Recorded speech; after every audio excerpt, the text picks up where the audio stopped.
Trap squad, trap squad, trap squad, trap squad, trap squad, trap squad, trap squad, trap squad, trap squad, trap squad, trap squad, trap squad, trap squad, trap squad, trap squad, trap squad. Hey, clickbaity political. Yeah, thirst trap, trap squad, squirrel squad. Our mission is critical to speak the truth to the masses. We here for the fight. We ain't started, but we here to finish it. Sick and tired of seeing the privilege. Take advantage of the weak and the innocent. So we let our voice be heard. Every single weeknight, unapologetic.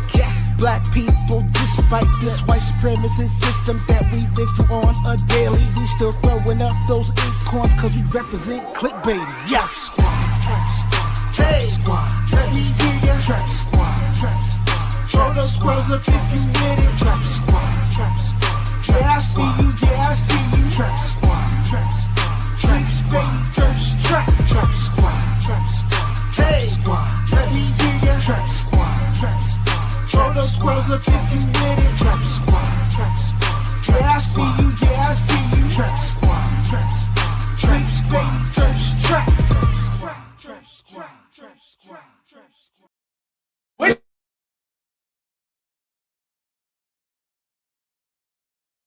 TYT because of her statement. And What did she say that was wrong? Nothing. You think he trying to make this a black issue? Brother, that's what they do, bro. Yes. You stupid, ignorant nigga. I understand, like, why we have jurisdictions and nations and states, because you have certain things to keep you in the union and keep the, economy going, bro. So, like, when you just say F all that, no rules, no police. What did Martin Luther say? To judge people off the content of their character. All right, we'll come back to them in a second. Gentlemen. Welcome to another episode of Clickbaity Political Thirst Trap. What an amazing week we've had. I just want to say my name is Marcus Farrell, the guy in the middle. And I am here joined by my co-host and newly freed Negro, Mayor Mondale Robinson, and also my brother from another mother, and also our religious, spiritual, and political guider, Pastor Ben Dixon. Gentlemen, I'll let you introduce yourselves.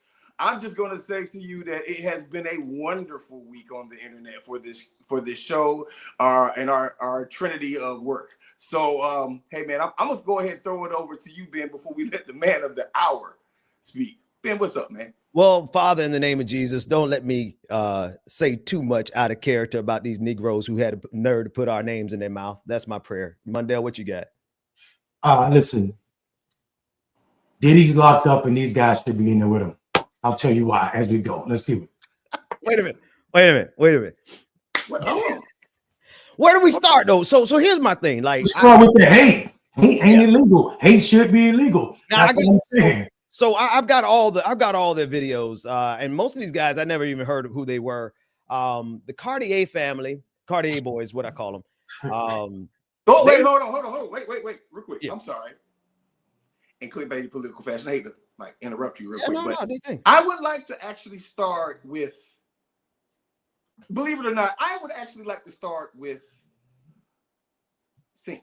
Jink. I would like to start with him, because then we can kind of break down everybody else, right? Yeah. But because here's my thing, and Mondale pointed out something earlier, right? Before we get into because we've been called names by people we consider friends. Yeah. We've been called names by people who don't understand our politics. That's right. People kind of have exposed themselves a little bit about the knowledge of politics they have, and I'm not going to knock brothers. Actually, hopefully we teach some of these brothers today. And lastly, I want to start with Jink. So first, bro, you followed me a year ago. You followed me a couple years ago. You did stories on my work with as the Black Outreach Director for Bernie Sanders. Neither here nor there, because you might not remember who I am. I'm not a famous person. I have very few interviews, and I'm not trying to get on television like that. But for you to act as if we are some unknown human beings that you have never heard of, it's completely a false premise. You know what I mean? And you deserve to whatever gets said about you on this, because you're a guy that I actually like, but whatever happens to you in this podcast, you deserve that. Because you actually came to his, you're not really to his defense, but because you were on the outside, you really didn't know all the details that me and Mondale knew.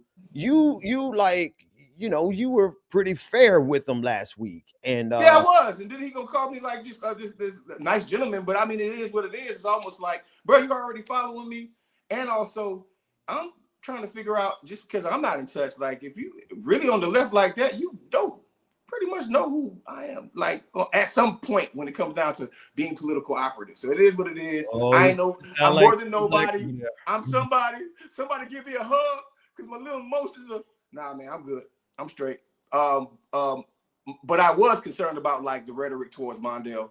And also Ben, you worked on the channel also. So what's going on, fellas? So now, as opposed to us. Yeah, I just want to put them up so everybody know. And Mondale, you can jump in anytime you want to jump in. Listen, I worked for TYT for like a summer, you know, in terms of actual contract work. I think I was on the air with them for maybe like a year. It was cool. Had no beef with them at the time, except a couple contractual issues. Jank has called me multiple times. We followed each other on multiple platforms, but we unfollowed each other before all of this. Like, I peeped their game maybe about a year ago, and I started calling him out. And as soon as I start calling him out about it, he unfollowed me. No harm, no foul. That's how, you know, sensitive people get down. But, you know, I don't expect anything less from him at this point, especially when he's making this decided turn. Like, he's getting love and getting embraced by MAGA. His #1 supporters in the comment section is MAGA. So, you know, it's what it is. Yeah, I think people with all of the, you know, the internet makes everybody feel like everybody's approachable to them, or they know everybody, or they have an opinion about everybody. It's different with us, especially, you know, like I said, for the past couple of years, I've been over there creating content for these people. And for me, this man called me brother before several times. This man told me I should run for president. Right, like, so now for him to act as we're just three guys on the panel, which is actually so ironic and also projecting that it's hilarious, because the main show on TYT is 3 guys on a panel, usually, if they don't have a woman in between them. So that's the hilarious part to me. But here's where I am with Jink. I don't need anything from Jink. Jink don't need anything from me. He owes the progressive left. He owed us an apology for the grip that he's doing. And I think we should acknowledge that we're not a absolutist group. You don't have to be in agreement with me all the time. Hell, we disagree on this show amongst just us 3. Let alone how some guy who, you know, is white adjacent, as Jink is showing up right now. But when you put up comments where you are acting as if you're innocent and people actually are just jealous over who you are, you're pretending as if you don't know people, then you're just carrying on with the grip. If you ask me, what I've seen and see right now is exactly what the problem is. These people are running from accountability. You know what you owe people, and people know what you told them. People know why they were following TYT. They were following for progressive outlet, a progressive media outlet. They're not getting that. That's why between the 6th and the 12th, they lost 10,000 people. They were bleeding followers. Jake is putting up videos now with a channel with over 6 million followers and subscribers, not even doing 20,000 in numbers. So he know what the people is telling him. It ain't just about me and us. It's about people saying, this is it. This is why I'm laughing at all of these people talking about the progressive left is imploding. We're not imploding. We're standing in unison against all these grifters saying that go where you belong. Go be apologetic. Apologetic for Donald Trump and the lights. Go over there, stay over there. It's cool. We got space for many people. We don't have space for people who are willing to make normal MAGA. And that's what we're saying. You can't make MAGA fascist in October, and then when you see the money run, where the money reside in November and December, you trying to make them normal. We can't do that. That's right. That's facts. Hey man, it's a gaslight also, right? Like, my thing about this whole show today is, listen, you can support who you want to support, but don't be disingenuous and don't be gaslighting, right? Like, here's my thing. Like, find who you're serving, right? All y'all. All y'all find out who you're serving, and then be honest about who you're serving, right? Like, so don't sit up here and act like you're a progressive media outlet and then you're not one. Don't sit up here and act like you're talking for black people when you are a MAGA Trump supporter, and then you act as if you're not one. Like, don't gaslight. Be truthful about your background, because we got receipts. And to be honest with you, at the end of the day, not only do we have receipts, but like the truth is gonna come out. The truth will set you free. I found that out recently in life. So hey, it's all good. Let's have fun today, fellas. I mean, yeah, we should definitely have fun, but we need to. I mean, the reason I think people don't understand the rift is it's not like this has been one thing or somebody said one thing. This is a collection of bad faith actions from these guys, from these two, Anna and Jake. And I think the culmination of that is we are about to face the second Donald Trump term, where we see him being more emboldened with how he's going to employ billionaires in his administration, how he's going to use nepotism to ensure people in his family are protected. So as the left, we need to be sound. We need to be sound in what we're doing and how we're showing up. And they didn't offer that. They didn't offer that, or they're not a home to that idea or that ideology anymore. So all they need to say, as you said, Marcus, is be who you are and rep who you want to rep, but don't pretend that you are the voice that got you that 6 billion or them how many other billions of views you've garnered. People were watching you when y'all came on the scene, TYT, because of progressive ideas. To abandon that, or to try to pretend that you are all of a sudden this unaligned journalist, to take the words from Anna, is unbelievable to me. Like, this is not where you came from. You came from a progressive ideology all of a sudden to pretend that you guys aren't responsible for shit that is, for stuff that's anti-progressive, like union busting. Yeah. Like cozying up to Glenn Beck. Yeah. No, I'm looking at this comment from Nika Jam Tomb saying, remind folks that TYT's mods literally quit publicly en masse, trying to start, hang on, it's off on my screen, trying to start this ball rolling because the writing was on the wall. Yeah, they've been heading in this direction for a while now. And you already mentioned, Mundell, the fact that they were union busters. Like, how are you a progressive company? And no. Because there's plenty of progressive companies that are union busting type companies. There's plenty of progressives who are progressives in name only, progressives who will do neoliberal and conservative things, economic things like union busting. So I wanted to slow down before I made sense. I mean, Ben, but that's the thing. That's why I said I feel like, Marcus, Ben, this is why I feel like the left, the progressive left, is more unified than we've ever seen, right? And what I mean by that is what we see is a uniform rejection of this ideology where you can play with us like this. Yeah. You can't go cozy up to the Glenn Becks of the world. You can't keep popping up on Piers Morgan in that manner, right? Like, people are saying this is not who we are. We reject this notion that you all are a part of our network when you're showing up in this manner. So I think we have people that are saying they're progressive, but I think the progressive left is saying, but you're not, though. I got closer to corporate Democrat than anything. I got a little bit of pushback, Mondale, and here's where my pushback comes. And here's where my pushback comes from. Once again, I could care less if someone shows up to a Glenn Beck show, right? But like, here's my thing: if you show up to a Glenn Beck show, don't change your ideology while you're on it, right? Don't turn into a different person while you're on it, right? Don't give away 20 years of your progressive ideology to make yourself look good on a conservative channel. That's drifting. You get what I'm saying? Like, be who you are. Be invited to that channel. I have no problem with that. Be invited to the channel. Enjoy yourself on the channel. Matter of fact, be friendly. There's a lot of things that some progressives and some conservatives agree upon. But when at the end of the day, when you're going against your fundamental background of what you've been speaking and what you have been saying, and then all of a sudden, when you get on a show or you turn into this, or you get on your own show and you just backtrack on everything you did, that was the reason why all these people subscribe to you. Yeah. So to me, Marcus, you remember last week, Ben, because you said it first. We didn't just criticize her, and I definitely want to have that conversation, because it's more, for me, it's more than a philosophical conversation about, do you talk to everybody or do you go to every space? That's another conversation. What we weren't complaining just because she was on Glenn Beck, even though I feel some type of way, and I'll make that argument later. But this is a different argument. She was on Glenn Beck calling the left, the progressive left, religious zealots. To Glenn Beck. To Glenn Beck. This clown, this who is who you said it last week. I'm taking your line, Mundell. He was MAGA before MAGA.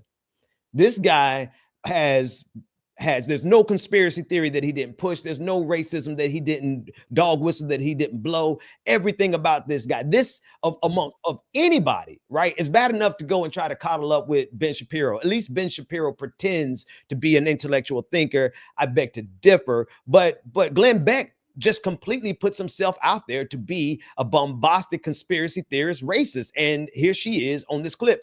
And here's another thing. Last week, I think people who aren't paying attention would not realize exactly the depth of it. I dropped a video on Saturday with 45 minutes worth of receipts, and you realize I had to cut out like another 45 minutes worth. There are so many receipts showing this decline into MAGAism that Jank and particularly Anna is going into. But let's hold on, Ben. I got one thing before you run this. Mm-hmm. I want everybody to understand this, right?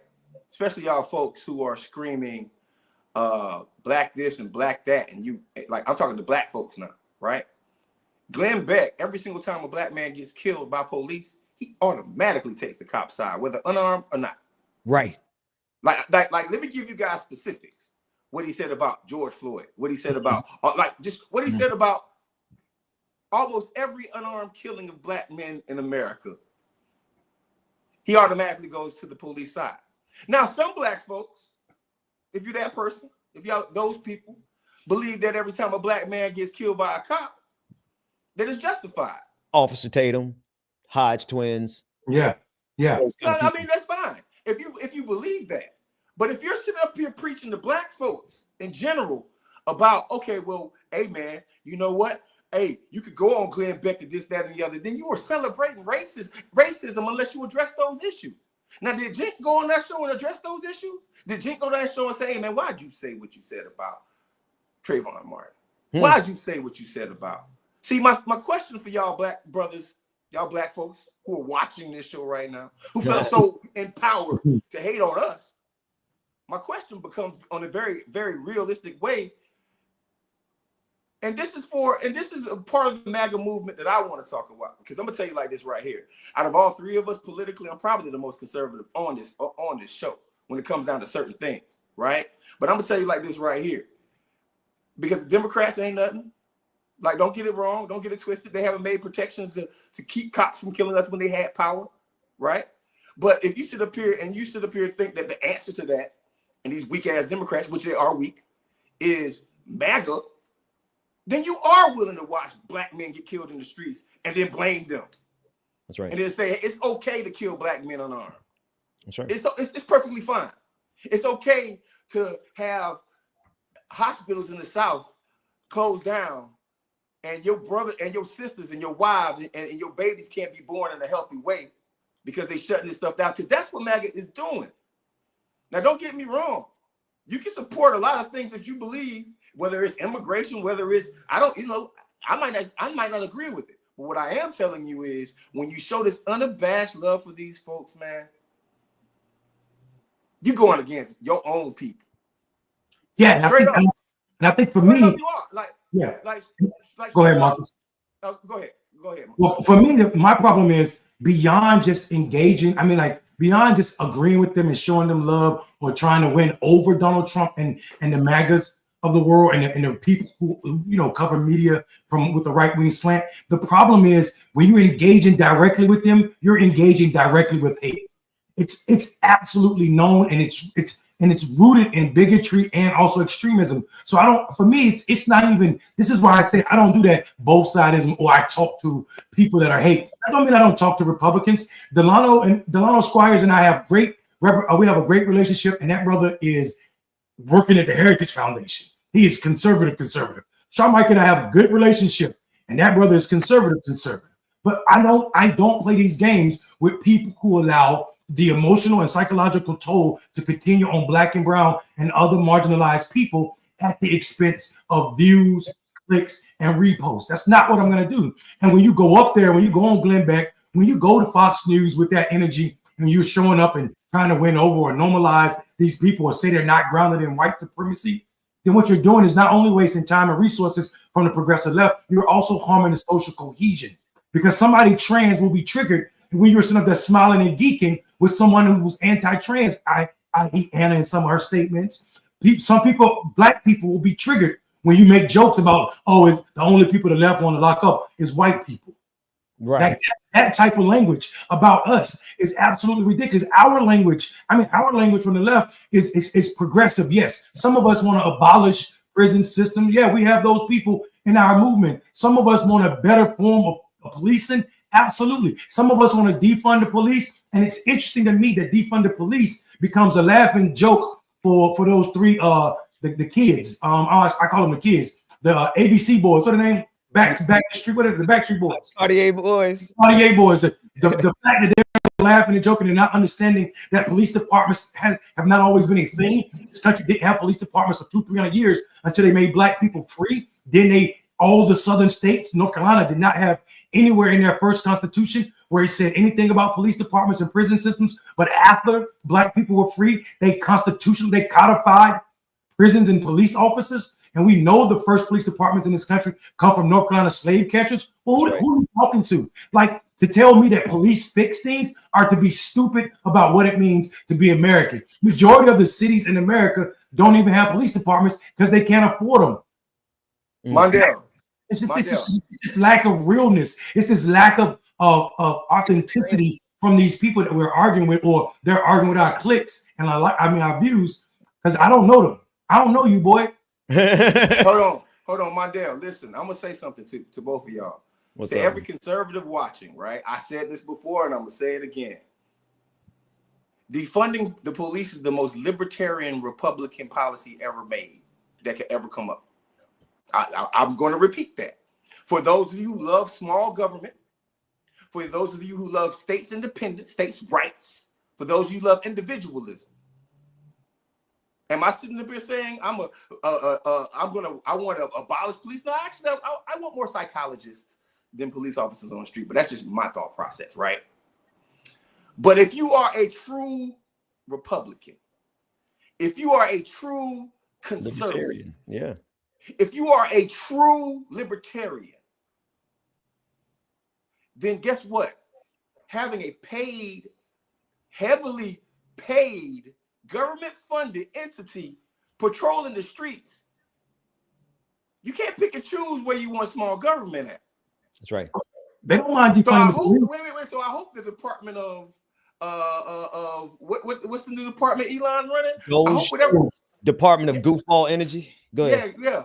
I hope that department actually addresses that issue, because we're talking about not only do they get sued, right? They get sued and they get sued for their mess ups because they're poorly trained, and then they end up costing the city more money. But why isn't this a conversation?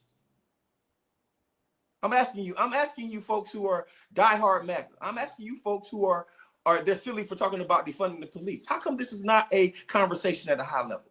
Well, I think, Marcus, here's the problem. Here's the rub, Ben. I'm gonna let you get in there because I'm talking too much. But listen, here's my rub, y'all. Check this out. Think about this.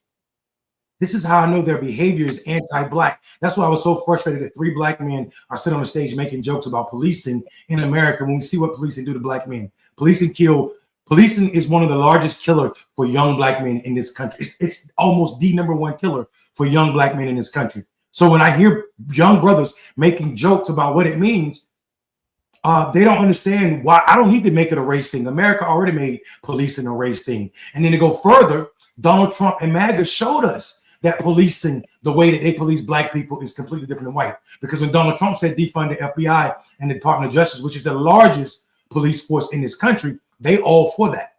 It's the only police that they want to keep are the ones that shoot black men.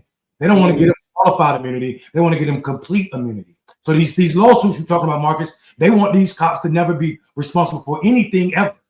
Not just lawsuits, but no charges ever. Anything they do on duty, it should be covered. And this is not something we're making up. Trump said that. So to go sit down with these people and normalize them is to normalize Black death.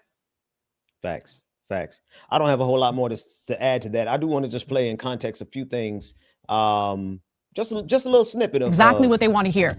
Criminals are great. I love criminals. We should let all all of them out of prison, and we should, you know, allow them to terrorize working class people when they're trying to get to work, and that's actually going to make everybody's lives better. So yeah, and let me if do the other half. If that's going to make everyone happy, then fine. Okay, I give up. I give up. Okay, criminals are great unless they're white. If they're white, we should put them in prison for the rest of their lives. Oh my God, if they're right wing, life sentence. Okay, anyways, so I know, how dare we be principled? We should be unfair to the right. I know. We should be unfair to fellow Americans. I know. So, like, and somebody said it in the comment section, Anna, ain't nobody ever said none of this foolishness that she's making a straw man argument out of. That we should be nice to all criminals. Who said that? That we should, so she's created this entire thing in her mind, and this is what people do all the time, man. They're fighting a war in their own mind, and nobody said this, but they have to create these constructs, these straw men, in order to have a way to pivot. And then she gets mad when people call her out on the pivot. But you have to understand, Anna, you all are sitting atop the throne of progressive media. That is not because of how spectacular you are. It's because the left and progressives in this country knew and know that we need media. And so we've supported you all for the last 2 decades. And to think that you have done something so magnanimous with your own talent that you can't be, here it is at the bottom, where it's right on your screen. You're our boss at TYT. You're damn right. Excuse me, Lord. We are, and we have been for 20 years. And now we're saying that it's about time we're gonna have to fire y'all because you have decided you're no longer progressive, and you want to make arguments like this, straw manning white folks, saying that somehow the subtext of this is that we're unfair to white folks and we give more credence to everyone who's not white. Well, we can't at the end right there either, though, Ben. Right, Marcus, right, Ben? Because Jink got in on it too. Yes. And people say Jink did say anything about race. Jink absolutely did say something about race. The Republican is almost a completely white party. Name one black person who's at the leadership of the Republican Party.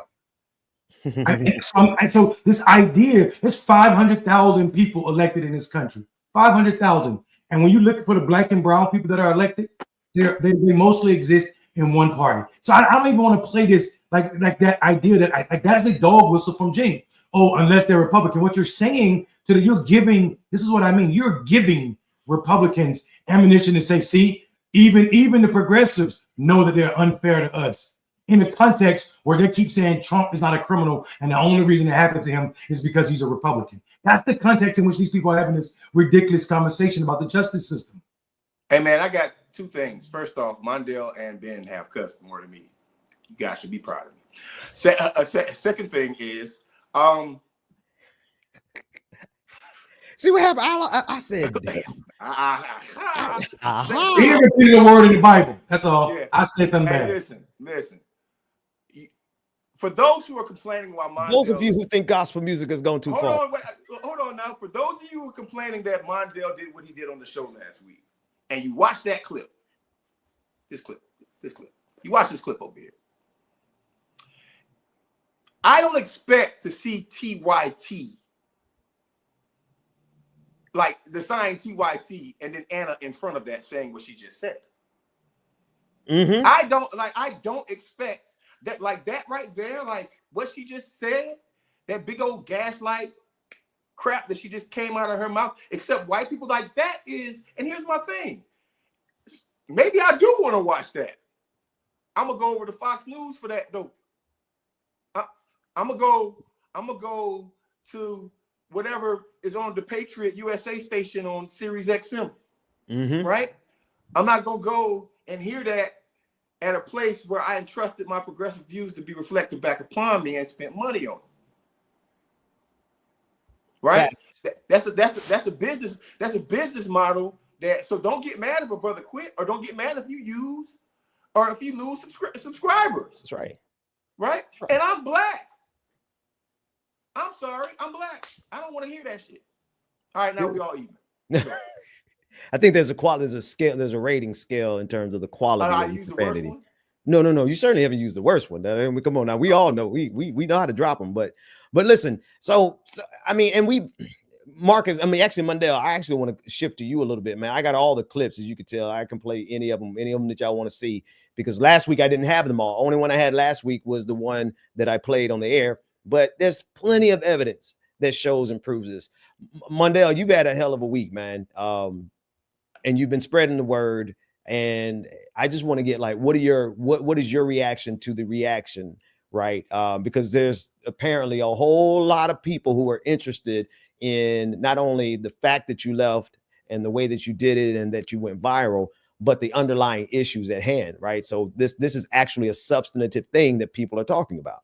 Yeah, so I mean, like for me, I mean, you know, there's been that pushback from some people that's supposedly on the left, and I hope we get to those clips you got being before the show's over, and let's listen to some of those people. But I think for me, the most telling comment, we already addressed Jink, is Anna going to start her Substack and then writing a little shady post about the work, right? Pretending that she didn't know, saying that my behavior was a spectacle, right? Like, so it's a spectacle for a black man to say to these white people, I'm not cool with what you got going on. So your Substack space about me will never be enough. Oh. Yeah. So, you know, like she said, I choose freedom, as if me leaving TYT wasn't me choosing my freedom. So she has the right to choose the freedom to be unaligned. This is what she said. She's unaligned. So she wrote this post on her new Substack, taking shots at me, acting as if my work only exists in TYT's world. But in actuality, that's part of her problem right there. She believed, as a person who's supposed to be a journalist, that she is the progressive movement, discounting not just my work as mayor, but Black Male Voter Project, and plus the 20 plus years I got in politics in general, doing organizing and community work. And she, on the other hand, can't name anything other than Jink's book / campaign Twitter she probably participated in. But we can leave it at that, you know.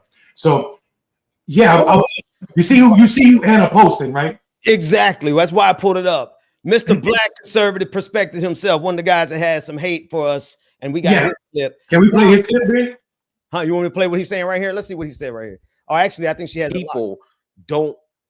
If people don't achieve, if people don't feel like they can achieve, then that means that some other third party can come in and say, "Hey, well, I can help you, right? I can help you achieve," or that you need me. You need to have some dependence.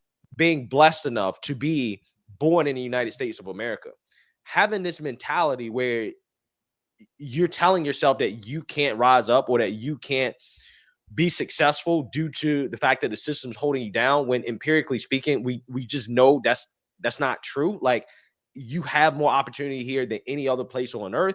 I think that, to me, in my opinion, is a mentality that is almost, I would say, almost put there on purpose from certain actors, because they take advantage of the fact that people don't hush. I want to play. Hey, I want to go to his clip first. Then listen, guys. Very simple, right? So, trying to create the argument that institutionalized racism in America has been proven almost 1,000 times in this country by some of the best scholars, even conservative places have discovered that institutionalized racism is real. And this guy is arguing against it. Now, here's what I'm saying to you. A little work ethic and elbow grease is going to work for some of us. It's going to work for a lot of us. But for us to act like Wells Fargo didn't decide to give loans to white people over black people at 100-1.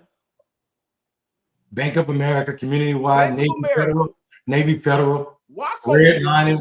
Hold on. We're not going to talk about redlining, but we can talk about redlining. We can talk about so many things in this country that was institutionalized, right? Government funded programs that literally government funded, not only practices by private entities, but government funded. Now, here's my thing. Am I crying like a baby? No, I'm not, because there is a certain amount of work that black people need to do and everybody needs to do to get to where you need to be successful in life. But to act as if there's not powers that are against us. When we talk about just this year, they have been proving new scams and new things about loans in America and how they are given to black folks at a smaller amount, even though our credit score is the same, even though we might make more money than a white person. They'll get approved for that loan, whether it be for a business, whether it be for, so it's complete cap. And I would love to invite this brother on the show because we got the data. Yeah.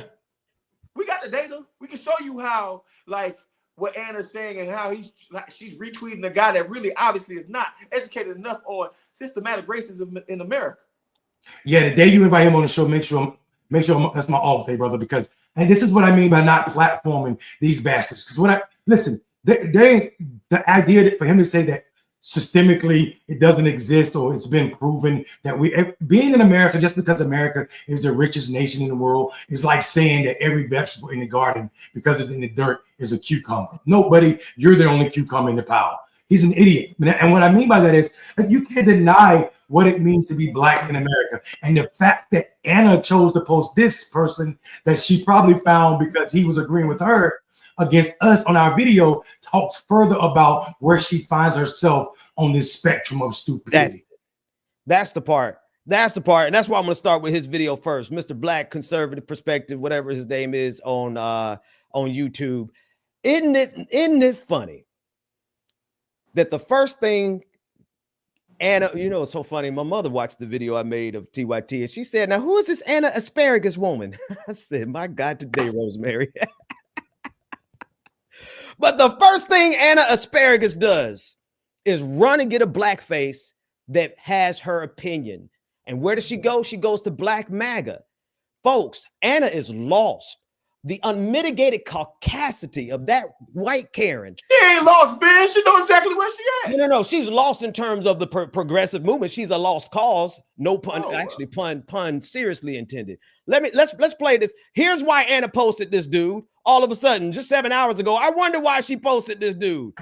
I do, but Democrats don't care about democracy. See, that's the thing about these individuals that really kill me. It's like you talk about how much you care about democracy. Okay, well, if you care about democracy, you should criticize your side of the aisle for overthrowing democracy within their own party, not having a real primary, always finagling their own primaries against progressive candidates, right? This is the same side of the aisle that finagled the primaries against Bernie in 2016 and 2020, according to them, okay? And then come 2024, hey, they really didn't even have a primary.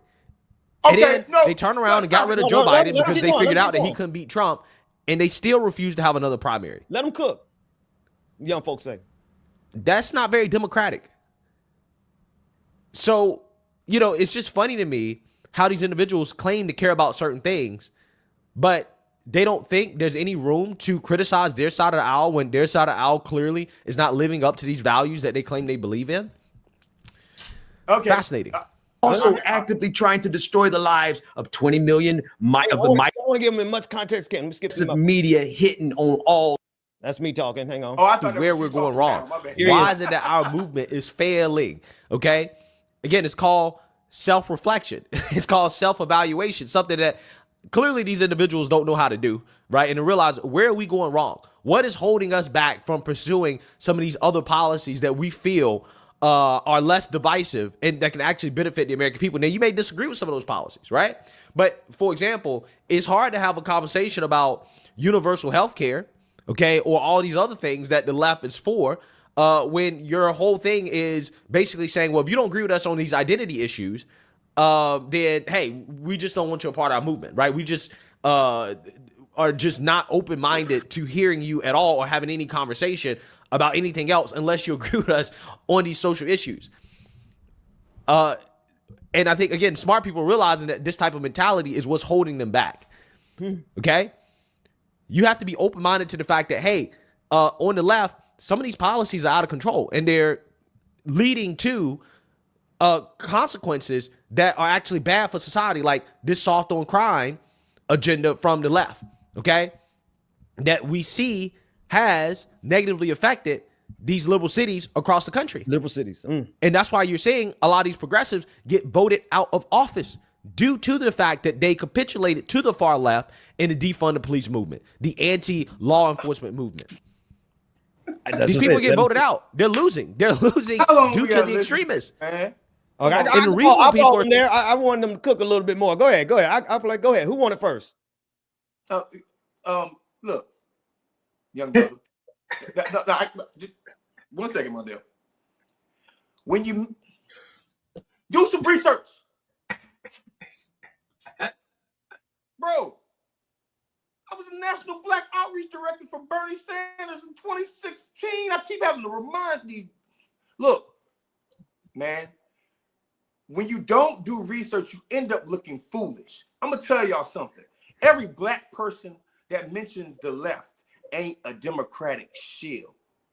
Every black person that has progressive policies ain't some kind of neoliberal that is going against Bernie Sanders.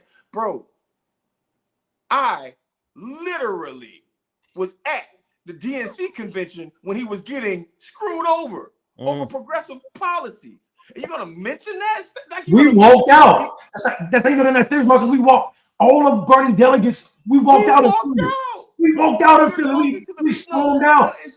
It's just, to me, it's like this right here. It's an easy cop out to me when all these people who are hating forget real progressive bona fides. It's a cop out to me when people who ain't never really did progressive work to me, right? Progressive work. Put your life, your body, your career, your money on the line for progressive policies, getting blackballed, getting not uninvited to Congressional Black Caucus events, like that pissed me off, getting told by pastors and people down south that when I'm organizing again, you were with Bernie. I don't know if I need the best with you. Bruh, y'all ain't, like, a lot of these cats who out here talking ain't never did no progressive work, right? Right? Like, and then here's my thing. So he brings that up, right? I did more progressive work on the left than I'm sure he's did conservative work on the right. But why is there some kind of comparison or acting as if we are the people who are why we ain't getting together? Listen, bro, I understand something very clearly. Medicare for all, Jesse Jackson, Bernie Sanders, free college, free tuition, right? Me personally, my number one policy is reparations. Number one, right? So for all you Negroes who ever talk anything about the show in the past week, have y'all pushed reparations as hard as me? Of course they don't, man. They don't support reparations. They don't support reparations. Of course they don't support reparations because they think that we can get it from the ground up, and like they got it from the ground up. Mr. Greg Foreman. Get out of here, Cap. Man, these cats right here so full of it, bro. They so full of it, man. I think part of it, Marcus, Ben, is I don't think you can separate this behavior from Jink and Anna. That's why they're retweeting each other and defending each other. Because first of all, did you notice what this brother said? His body was trying to smack him. His ancestors were trying to jump out of his soul. He was like, "This is why our movement is dying." He's conservative.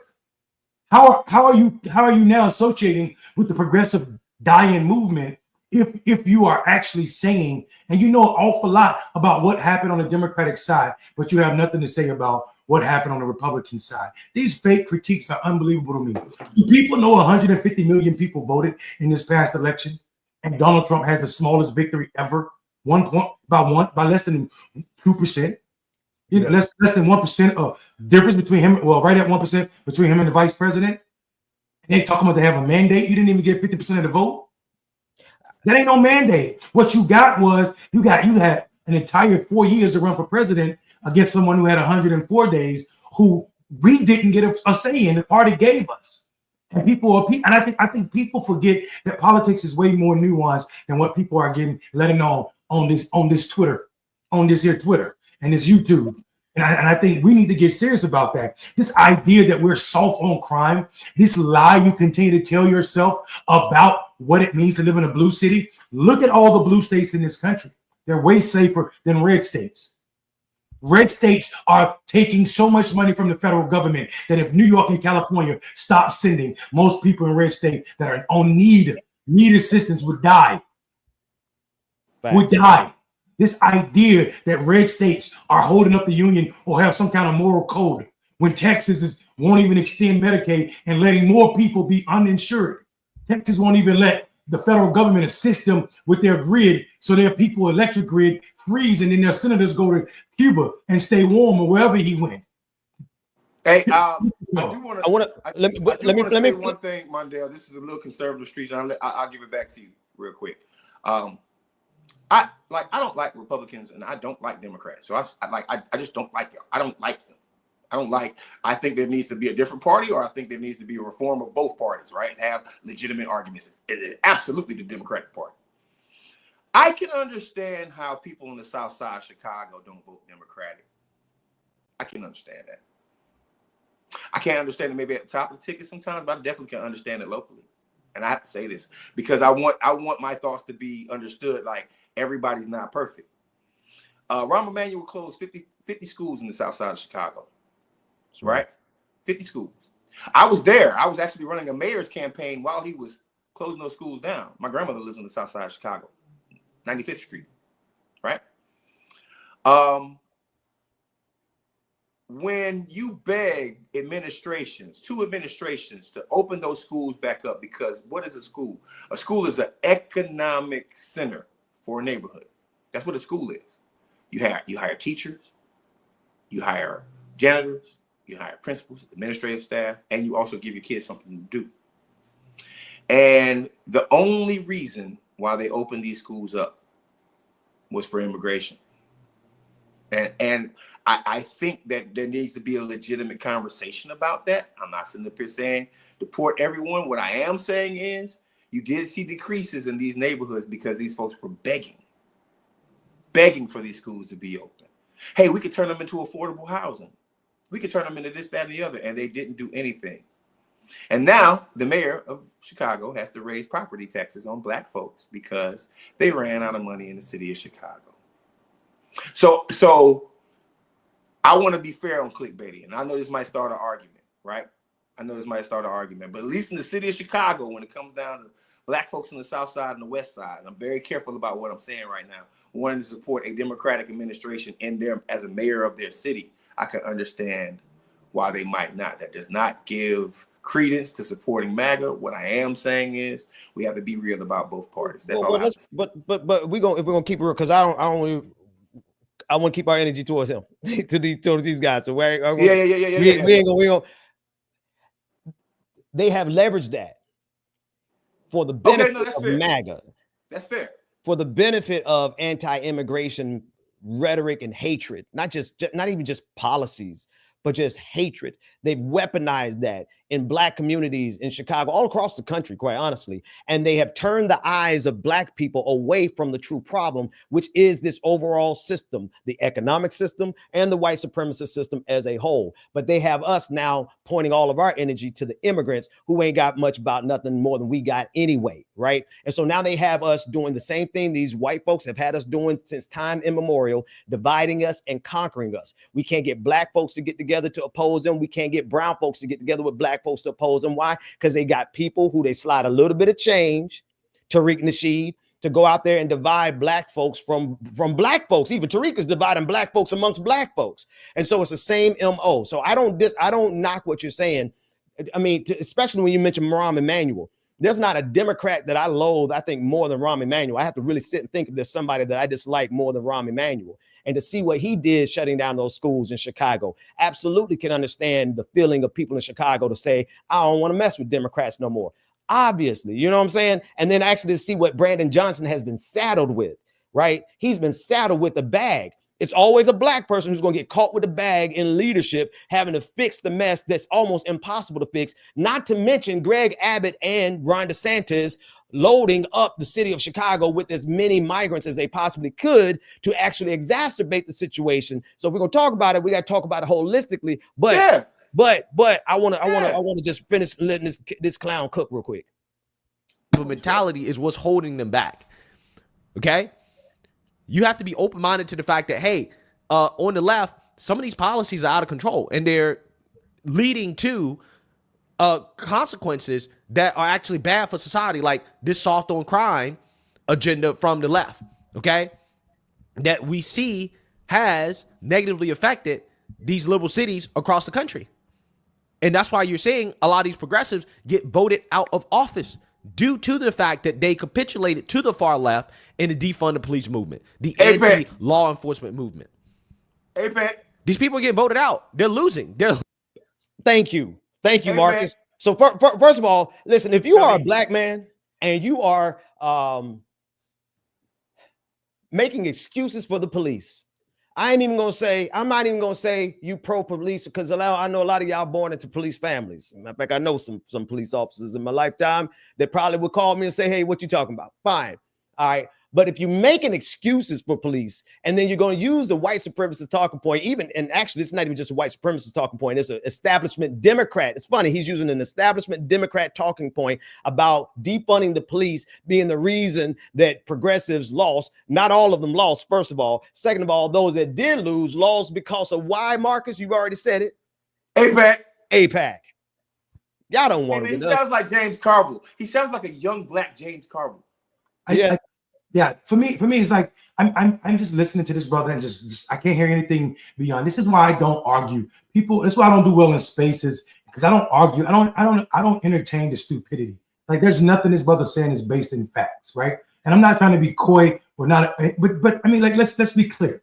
He's talking about in the year that Donald Trump is appointing someone who said they want to close the FBI building and turn it into a museum. He's talking about us being soft on crime.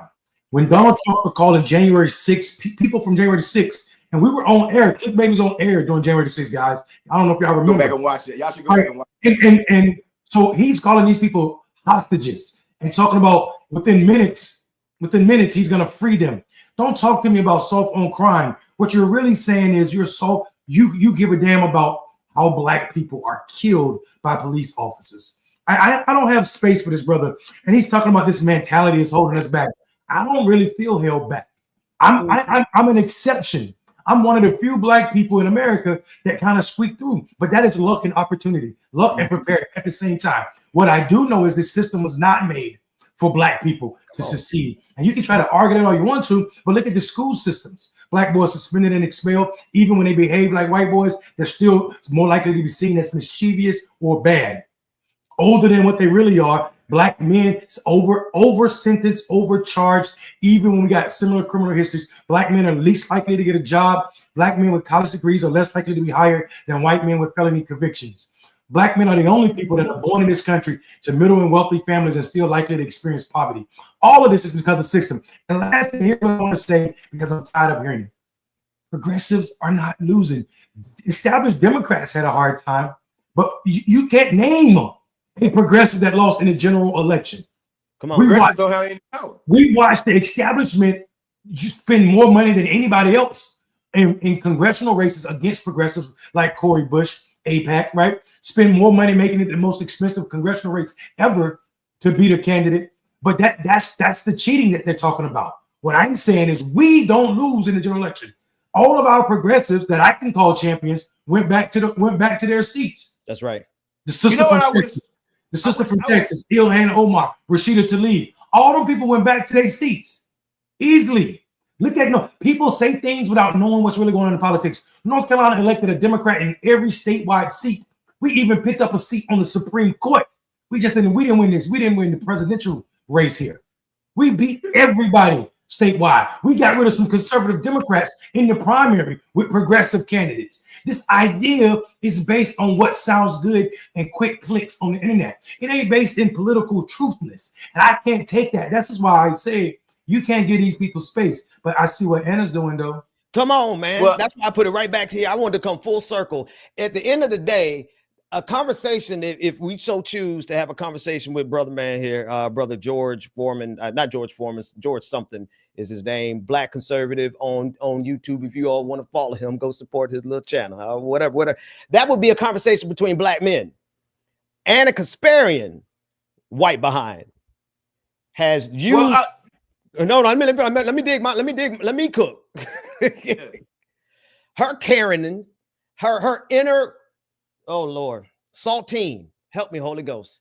Her inner Saltine is leaping out by her going to scramble and find any black face that she can that agrees with her to pit them against us. Anna, you're a lot whacker than I ever thought, really. I actually was a fan of yours at one point, but now I'm having to question my own taste in people that I thought were good progressives. Like maybe there's something wrong with me, because if you had it in you to do the standard saltine technique of going to find a black face that you could put in your space to put up against other black men, then you absolutely were never down for the cause at all, Karen. Hey Ben, you know what? When I see this repost from her 7 hours ago, you know what I see? I can't be racist. I got black friends. Exactly. Here go one of them right here. Yep. Here's my good Negro. Here's my good Negro right here. And I think the tragedy of me is like, this is what I told somebody on the internet. People forget that the voter file is public information, right? Some guy was in a space one time with me, guys, and this is what he said. I would never do that to my family. But this is what this guy said. This gentleman said he was talking about voting and why he didn't vote for Democrats. I simply put his name in the city he lived in. Bro had been registered for 16 years and never voted. That's what happens on the internet. Nobody's vetting these people. This man, George, brother had never voted. Wait, you just looked him up? I have access to the voter file in the entire country. People forget that. Wait, he ain't never voted? Not once. And he lived in a house with 4 other voters, and it was one sister in the house who had voted in 2 out of the last 5 elections. George, you out here talking about politics and you ain't not this brother. Not this brother. I don't know this brother. But I can easily give you that information if you need to know his voting history. Well, they'll probably say we doxing him or something. You know how people get all sensitive. It's a voter file. It's public information. Yeah, it is public information. Public information. You know, the only thing that I wish is that I wish Anna would she's not going to do this, but I wish she would show some accountability. Yes. Because not only in this clip, since they watch everything we do now, and by the way, I think that's kind of awesome that folks are responding to us. But since they watch everything that we do now, even though they don't claim to, they probably watching right now. And the only thing I'm gonna say is we just proved your boy wrong. Right. And I'm not saying that in the self-indulgent, I gotta be right about everything way. What I'm saying is there's actually data backing up why this brother is wrong. So Anna, my message to you as a fan that's slowly going away after I saw that is don't post them niggas no more. No.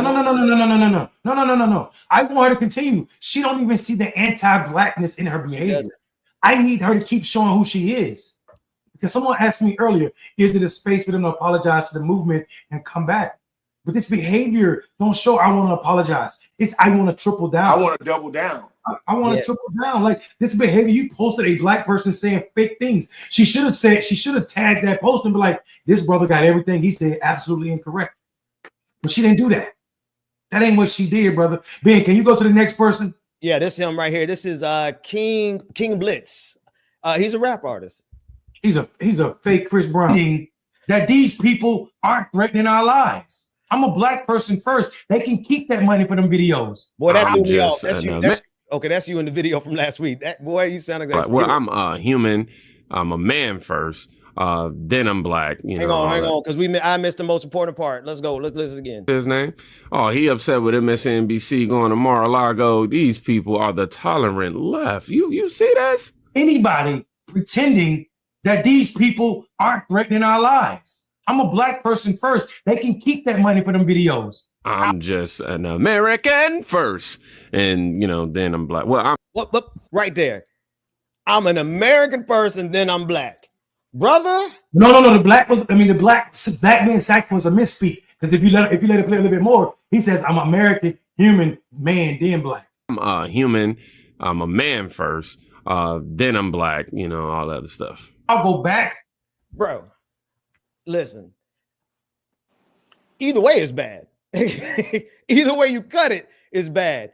If you don't recognize and see, this is a whole new breed of Negro, a whole new batch of Negroes who've been born. I would say each of them are probably born into a middle class kind of environment where they got to get a PlayStation when they were growing up. They got, they got a couple of the spoils of the empire, right? He's able to afford some equipment. He's able to make a rap career for himself. And so they get this perspective on the world that somehow that they are in an America that actually respects their blackness. I'll mess around. Oh, cool. And to be sure, I just want to be sure, When Donald Trump unleashes the police with 100% immunity, it's going to be Negroes like you, dressed like you, tatted up like you, with a career like yours in rap, that are 100% going to be the immediate target. Now they'll make their way around to all of us. Now ain't none of us immune to it. But Donald Trump, MAGA, they are targeting a specific type of black person. And it's hilarious to me that they go and get all of these aspiring artists, all these failed rappers, all these people who wanted careers, and then they fund them to become these commentators in political spaces to try to win over more black voices. But anybody who could sit here and say that I'm American first, first of all, American first in the world that he lives in, that King Blitz lives in, is absolutely a racist dog whistle. It's an organization by Nick Fuentes. And if you don't know that, then you shouldn't even be in this conversation. If you don't realize what it means when you say I'm American first, and that it goes so much further beyond you just saying I love America, it goes into the white supremacist Groyper movement of Nick Fuentes, you are totally unqualified to be in this conversation, my dude. But then to put America over your blackness when America has never put our blackness over their racism. Where they do that at? Somewhere in the suburbs, thinking that you black for real. Hey, listen, I don't know this brother's background. And to be honest with you, like, I'm gonna go check out his music. Might be dope. Yeah, he actually got some bars. Yeah, like, you know what I mean? Like, it might be dope. You know what I mean? I'm, you know, as a fan of hip hop, I'm definitely like willing to check folks out. I can't hate on his bars. Yeah. But I mean, I think there's some teachable moments, right? And like, listen, we do live in a capitalistic system, but I always have to go back to the same thing when it comes down to being black in America, and that is like, there's a reason why folks say Black American and not American Black, right? There's an identity that people outside of our own race look at us from, right? There's a reason why there's a description that's given by a police officer every single time they pull you over. Suspect is black. Come on. 6'4" is not suspect is American, right? Like, because there we do wear an identity, and especially this brother right here, right? Like, he wears an identity, right? And he's obviously a part of the culture, right? So I'm going to be I'm like, and plus I don't be messing around with these young niggas. Man, they'll try to shoot you in the face. So that's why I said he got bars. I said let me offer a peace offer. I don't really want no beef. You got no beef. I don't want no beef. And Marcus, you also know that everybody that rap ain't family. And I definitely think I get that. I definitely think he got a message though. Yeah, I'm not saying that he is a family, but I'm not saying that he isn't. The one thing that I am saying is that there's an absolute confusion to put black at the end of all the identities that he had. Negro, of course you're human. There's no non-human watching this or watching you or listening to your music. Come on, right? Negro, of course you're American. Right? You speak in a vernacular that is absolutely American, and you're practicing in the most American form of music ever made, hip hop. Come on. Right? So, of course you're American. But to digress to the back and say black is last? Come on. Where they do that at, man? That's the wrong energy right there, man. That ain't hip hop. That statement is anti-hip hop. You know? So, I mean, I just implore this young brother, man, like, I ain't even trying to knock him because everybody got their viewpoints, but bro, you got to do a little bit better than that, man. Like, come on, bro. Like you rapping to people, right? And I might be the wrong person to tell you, but to be honest with you, there's been multitude of people who look like you, who make the same music as you, who have at a detriment been offed, unalived, because of the blackness first. Not unalive because they're American. Not unalive because they're a human. Unalive because they're a black American.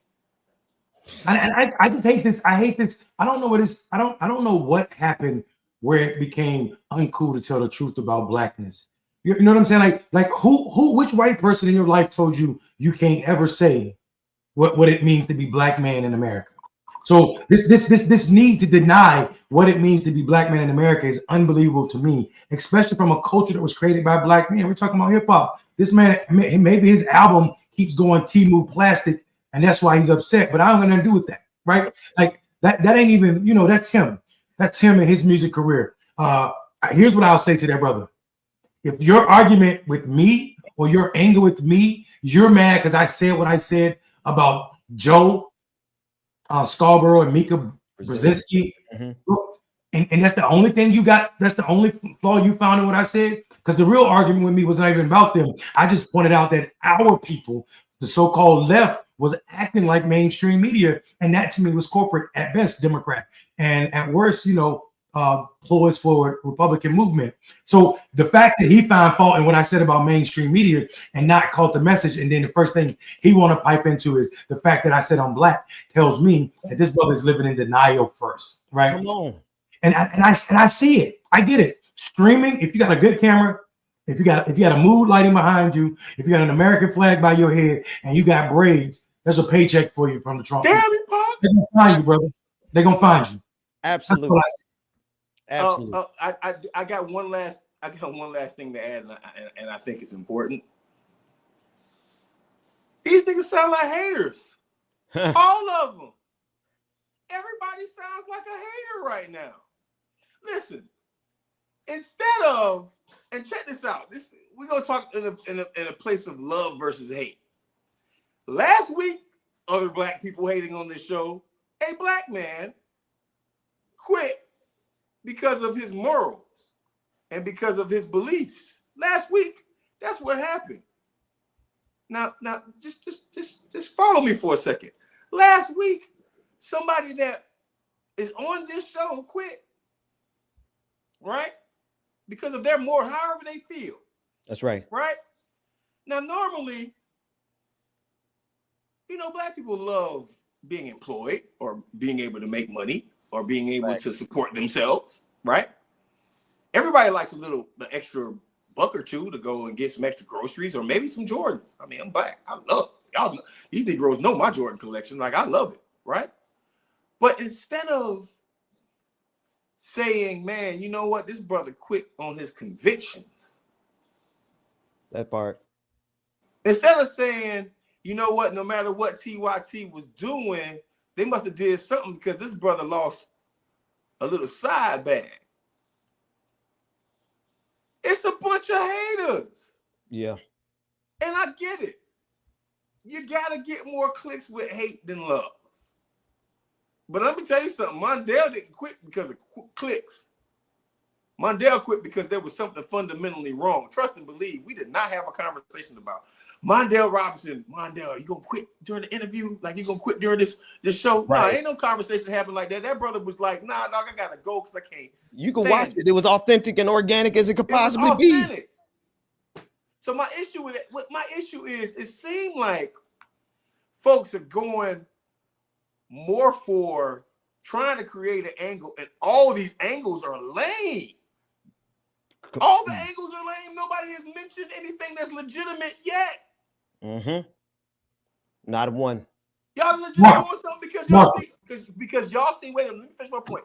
Because y'all see that this little show of ours, and you might watch it, might not be subscribed. Please subscribe to Clickbaity. Please subscribe to Ben Dixon. But y'all seem like y'all are more upset that one little thing went viral, and we all know the rules of the internet. You're supposed to take whatever's hot and post it on your page.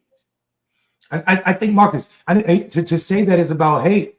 I think this next clip being got queued up explains that perfectly. Yeah, and y'all gonna have to forgive me. I'm gonna do my Ben Dixon thing. Y'all know when I know somebody, and I know we all know Tim Black. All of us. Tim is my brother, bro. Like, that's how you were just on his show. Yeah, like last year, year before last. Like, Tim is like somebody that I like. That when it comes down to commentary, we'll talk about it, man. It's kind of crazy that he like. Anyway, go ahead. Yeah, and the way he approached it. So I'm gonna do my best to be kind as I can. Whatever you believe in, right? How you see yourself, how you feel about yourself is important. So I ain't on that shit. But I will gotta say, I gotta go into this. This TYT thing, look, guys, look, I spent a large amount of time. I've been doing this content creation thing for 13 years. There's pretty much no one in the business who's been doing independent media who doesn't know who the hell I am. They act like they don't know who I am, but they know who I am, Johnson. In fact, there are many, many people in mainstream media who know who I am. Okay? So that's first of all. I don't get a lot of respect and props for that. Fine. Fuck it. Doesn't matter. I'm not telling you that to get respect and props. I get that from my daughters, my sisters, my wife, and myself. And my mama love me. So there it is. And that got me a couple guardian angels that's protecting me all the time, always looking over my black ass. So I'm good, knock on wood. So that's not what this segment's about. I mean, this segment is about a video that I saw earlier with Benjamin Dixon, Walter Mondale, and Marcus. Watch his phone in this right here. Marcus Furrow. And that's bad because Marcus Furrow been on the channel recently, and I just talked to him not too long ago. There were some words that were said on this show. I saw this video and I said, damn. Yeah, he act like he don't know your name, bro. So first, I'm going to give everybody a disclaimer. When I saw this right here, the first thing I did? I texted him. I texted you, Tim, because I know for a fact, now before you even go any further into this video, I know for a fact that Clickbaity Political Thirst Trap has said nothing but positive statements about you, bro. Ever. Like, here's my thing. When I talk about who to go support, I actually spent about 2 minutes talking about going to Tim Black TV because he's been at it for years. Years. Just like you said. So I texted you yesterday. I can show you the receipts. You ain't never not responded to me before. But you put out this video. And then you don't respond to me when I'm like, bruh, really? We supposed to be better than that. Yeah, man. Like that. See, here's my thing, bro. Like, here's my thing about Tim. I love Tim, and I'm gonna tell everybody to go watch his show because I hope this was a moment of weakness. I hope this was a moment where, I hope this was a moment where he just like, you know what? I don't know what the hell these boys did, but like, you know what I mean? I don't know what's going on with Tim, but I'm gonna say like this right here, right? Like, Tim did two things in this video, and I'm gonna go ahead and address it right now. We can watch it later on, but I gotta say it to you right now. Tim said Marcus Farrow is going to go back to chasing behind Kamala Harris. And if you know Clickbaity, you know the last thing that Marcus is doing is chasing behind some damn Kamala Harris. Ever. Matter of fact, we had to pull you. Listen, I supported Kamala Harris, not at the levels that some people would have wanted me to. But you were going so hard on Kamala, I was like, bro, come on, man. So for him to put that out in the ethos. I mean, it is what it is, but I went just as hard as Tim on her. But for him to do that and then for him to count my pockets. As a black man. Let people hear, Marcus. Let people hear. For him to count my pockets. I think you want to keep going or you want to play it? No, we can play it, but I'm just like this right here, bruh.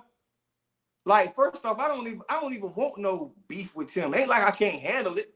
It's just that I like this brother, man. Like, I consider this brother a brother of the progressive movement. Facts. So for him to not even give me a call, and should I show y'all the text message? Bro ain't even called me back, bro.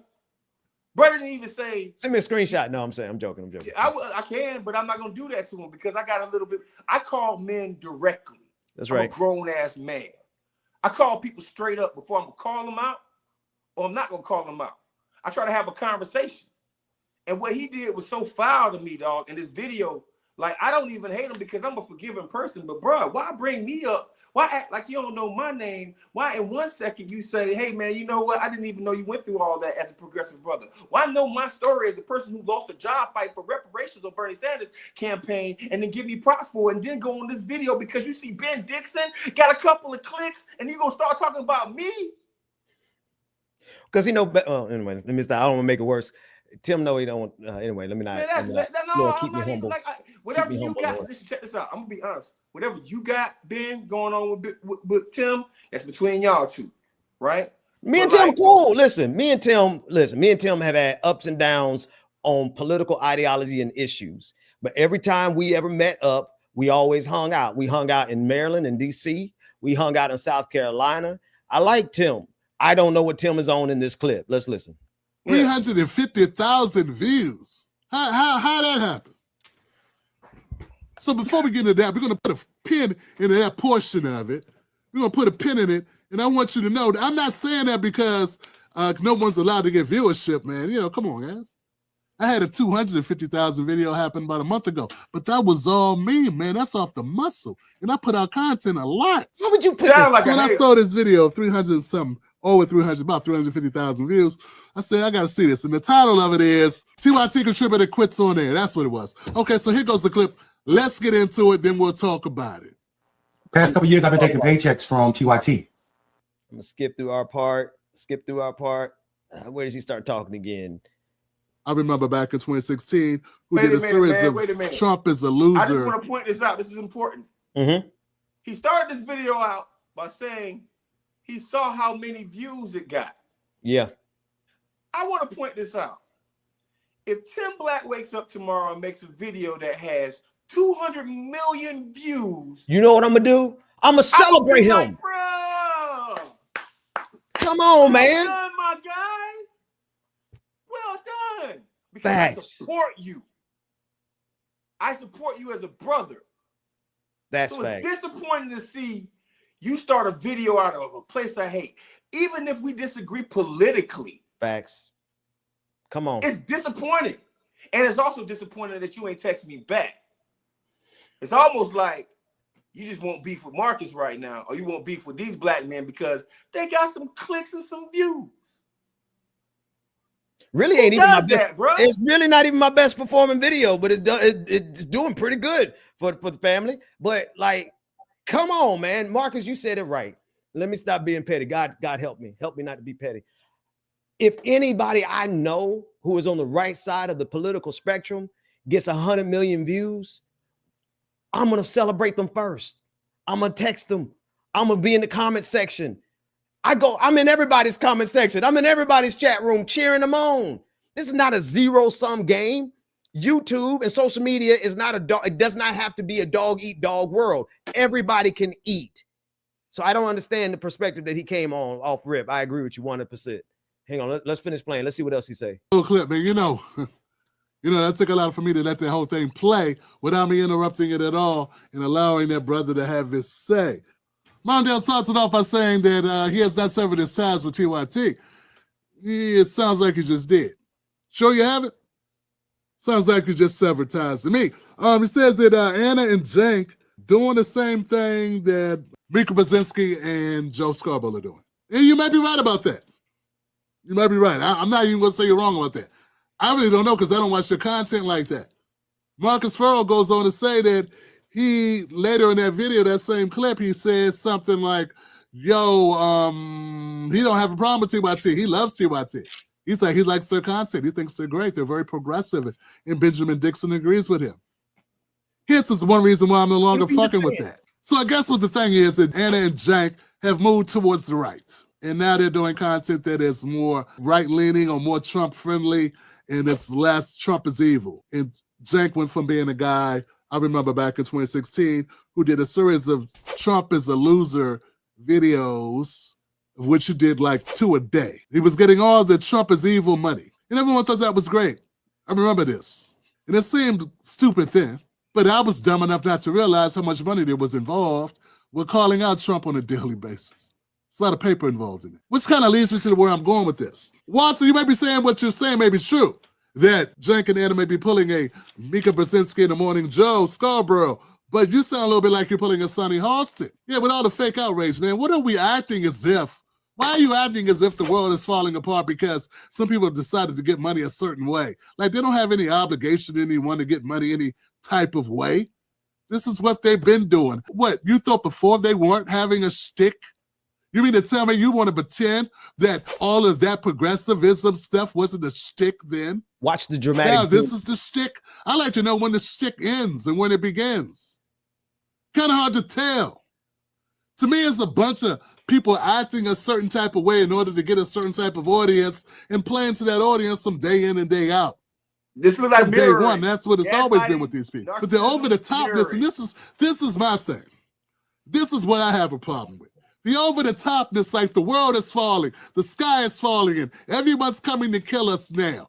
Look, dog, the world has not fundamentally changed in the last election cycle. Nothing's really changed. We were already burned up to our chins in garbage in this country. Now, I don't know what you've been on or what small town you from or whatever you're talking about, but I know here in D.C., I know here in Baltimore, I know here in the nation's capital, the DMV, I know that there are people living badly, very badly. There are people that are living outside, not far from where I'm living at right now, and they ain't on a camping trip. So, you know, we got trailer parks not that far away where people are struggling like hell. So it's a lot of people struggling, a lot of people fighting for resources. This is not just start now. So this whole thing that the sky's falling, oh my God, here they come, and this all these Trumpers fault. Yo, it was already, you don't understand.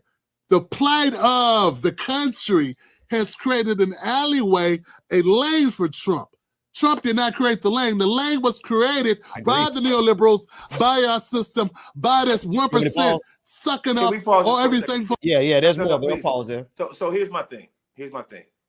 I'm going to talk about the technicalities of and also doing research once again. If you guys remember, and folks who are just tuning in to Clickbaity Political Thirst Trap, because there's a lot of new viewers on there right now. Last week, if y'all go back to a show last week, I said to Mondale and to Ben, we had a very informed conversation about what? Me saying the sky is not falling. That's right. Remember that, Ben? Yeah, facts. The sky is not falling. See, here's my thing. I'm very aligned with Tim, right? But the hatred just jumped right out of his soul.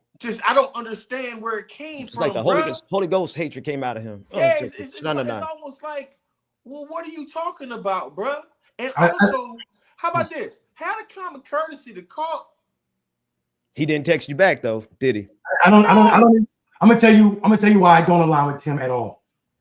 So there's 1, 2, 3, 4, 5, 6, 7, 8, 9, 10, 11, 12 different statements in this rant that he's on, where it's all about money or something about viewership or how people act. This man is telling us out loud that he'll do anything for clicks. He said Jenkins and them were getting all the Trump is evil money, and he was stupid because he didn't know it, because he left all that money on the table. He said a large amount of time. I spent a large amount of time watching this video, going back, looking at it. How you spend that much time on a video first about worrying about our views, talking about how many clicks and views you get, but you ain't spent enough time to type in Mayor Mondale Robinson to know that my name is not Walter. My name is William Robinson. I'm named after my father. William Mondale Robinson, not Walter. You have been acting like you're a journalist that other journalists revere, and you don't even know my damn name. First. Secondly, you worried about 350,000 views when last month I put out a video or 4 or 5 videos that got 400, 500,000 and 1.3 million views. And I walked away from that. So don't act as if I'm moving to a grift or this is about a grift. This is about me standing on business. That's my problem. This brother gave me nothing. He got a problem with about me, talking about the world is not falling. And I push back. This is why I say I don't agree with these Bamas. This is why I don't have nothing in common with somebody named Tim Black trying to tell me in one sentence, this man said, the world ain't falling. In the next sentence, he said, I live in the nation capital, DMV, and people are living outside. Tell that person, I was homeless in DC. Tell that person that's living outside that the world ain't falling. Come on. You said people are struggling. Tell those people that are struggling that the world ain't falling. I went back home to be mayor of the 8th poorest city in America because the world is falling. When people get comfortable with their mama blue lights behind them and their fake bookshelves with all those books that they ain't touched, they get on my nerves. I don't got time for this. I don't know this brother. And if he wanted to have a conversation with me, first he could have Googled my name. Then he could have found out he in Charles County in Maryland. You ain't in DC. Also, people from DC don't say the DMV. Stop saying that. It ain't cool. That's not what they say. Also, people outside of DC, hold on. People outside of DC say DMV. So stop acting like you living in some space. You're in Charles County. That's one of the richest counties in Maryland, homeboy. You comfortable. You comfortable. Don't tell me the world ain't falling when people are about to die because of this administration that's coming. Don't pretend that botheism does not, it don't work with me. I'm bothered by people willing to say that we are not about to see a political change that will have real effects on people's lives. I'm not saying that things just got bad. I'm saying they're about to get a whole lot worse. Come on, man. As a black man, when we watch Donald Trump's first presidency kill more black men from COVID than any other people, it's stupid. We died at a higher rate from COVID than anybody else because of Donald Trump's dumbness and playing with a pandemic. I don't have time for people who pretend that policies and bad voting don't have effect on people's lives. You are pretending. I don't care who in the media, mainstream, underground, upside down, in Switzerland or France that know you, Tim, used to be black, white. I don't care who knows you. Here's what I do know. You are not serious when it comes to politics, and that especially as it pertains to black people and even more specific black men. Because if you were, your comments would have been kept to yourself, and your bulldog looking ass wouldn't have came at me about me complaining about Jink and Anna not showing up for progressive ideas. I don't care how they make their money. Stop pretending that you are progressive while you make your money on your grip. I am not the one. I have an entire track record. It's called Google, spelled with 2 O's. W Mundell stands for William. I'm serious about my daddy name, boy. William Mundell Robinson. And you can Google me and find out that I don't just play politics on the internet. Boy, black man. See, I can't. That's why I can't hang out with y'all. Y'all make me feel like I'm taller than I really am. Yeah, boys. I mean, listen, come on, man. Mondale, I gotta tell you something, man. Like, here's my thing. I'm just disappointed in the brother for doing that without having a conversation. For doing that without having a conversation with me, right? Like, you said some words there. I ain't scared of him or nothing like that, but I got a different relationship with him, obviously. Or either I have a different amount of respect for him, obviously. Tim Black is one of them kind of shows where if I ain't doing nothing and I want to hear some good politics, I'm gonna go listen to what he got to say. Well, is it better than this? Because this ain't no good politics. Well, he has good politics. Generally speaking, politics, right? Generally speaking. But obviously he doesn't have good people skills. Yeah. Because or processing skills. Like, what were you thinking? You don't even. Here's my thing. I can understand everybody else that Ben's gonna show, right? But I can't understand this dude right here with this clip right here. And it shows me that there's a level of hate where it's like either because you don't say nothing about them white boys that show you wrong earlier. Like they get a billion clips all the time. You don't never say nothing about them. Right? So what makes it that? What's the difference? Is it because we black men? Man, me and this dude done had so many conversations about clickbaity political thirst trap. We had at least 3. He know we exist. That's right. Matter of fact, he gonna show you. Run the rest of the clip. Before you do I'm sorry, Ben. I hate to do that. I'm sorry, Marcus. No, it's all good. Go. For me though, but here's what I'm saying. For me, good politics is not what you say and how you talk about politics. That's playing politics. It's how you show up politically, right? And this narrative, this idea that Trump is not going to have a real life effect to harm people. That's right. When we're talking about deporting people on day one, when we're talking about freeing people from J6 people that participated on day one, these are real life effect on people. I mean, this is real effects on people's lives. So I'm frustrated at about all that. And what I'm seeing is while I don't think you don't need to be a peerage to be my friend, but you can't play these games. Yeah, you play these games and be my friend. You can't play these games and be my friend. Because that man showed me he ain't do no research. He saw a hot click, 3 black men, and was bothered by it. He said, "Who is these Negroes?" He said, "Who that nigga on the nag?" that nigga on that nigga on the bag. Hey, but I gotta. Let me say token. You gotta understand something. See, no, people who are watching this now might forget this or might not know this. Clickbaity Political Thirst Trap has been on for 4 years. Right? We had Jason Johnson, we had Killer Mike, we had Cornel West, Nina Turner, we had Alicia Garza. We had so many variety of people that we've interviewed on this show. People don't know that. We've been around for a second. And you think he hasn't seen that? He watches everything on the internet. Obviously. Right? So that's where the disappointment comes from for me, man. That's where the disappointment. Because I want to hold my tongue because there's something I want to say, but I'm not gonna say it. Well, he about to count your money. He about to count your pocket watch. Yeah, go ahead, brother. I do want to say this. I'm evolving with. I'm over here with you now, Mundell, because this is the third time that Tim Black has crossed paths with me unnecessarily. So the first 2 times he had to apologize. Right? I'm not looking for an apology here. I ain't trying to start no beef with the brother. But if I extend an olive branch to him and still try to be like, hey, black man, what's good? Then shame on me, because this would be the 4th time. If I continue to express a friendship and a camaraderie with him at this point, then it's like, Dixon, you don't follow patterns as well as you think you do. Let's finish listening. And making the wider chasm between the haves and the have-nots. That's how we end up where we are. It's the two-party system what has created this. So somebody who's been playing ball on one side of the equation, doing that wokem shit, we so woke and we so woke stuff, whatever, pronoun this, pronoun that, higher moral authority BS. Those people were just playing the game themselves just as much as the people on the right were playing the game with their nonsense too of the patriotism.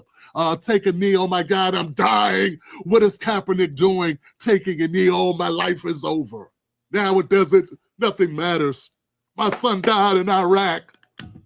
And you're upset about police killing black people, so you don't care about my son dying in Iraq. And you sound like them. Yeah, I'm failing to see the difference between you and that person right now. But let me get back on point. When you say that, you don't feel like you want to contribute to them anymore. I get you, man. Don't contribute to them anymore. But realize this. When you were on Rebel HQ and you were helping them get, you say 30 million views alone? No, you were getting those 30 million views because you were on their network. If you weren't on their network, you wouldn't be getting that 30 million views. I'm not saying you're not good at what you do. He's talking about our video right now. Pause the video. He said I wouldn't be getting those videos right now. But that's the thing. You're talking about a 400,000 view video already right now. 517,000. He's talking about videos. He's talking about clicks. He's like, again, I'm telling you, he's all about clicks. Go ahead, brother. Oh goodness. Where you at, doing it where you do it. Wait till they see the clicks we get off of this tonight. Has a whole lot to do with how many views you get. You're right. They've been around for about 20 years. They got like 6 million followers. This is by no means to tell you not to cut ties with them. I don't give a shit if you cut ties with them. What I'm saying is, man, I get tired of the sanctimonious nonsense where we pretend like the sky's falling all of a sudden.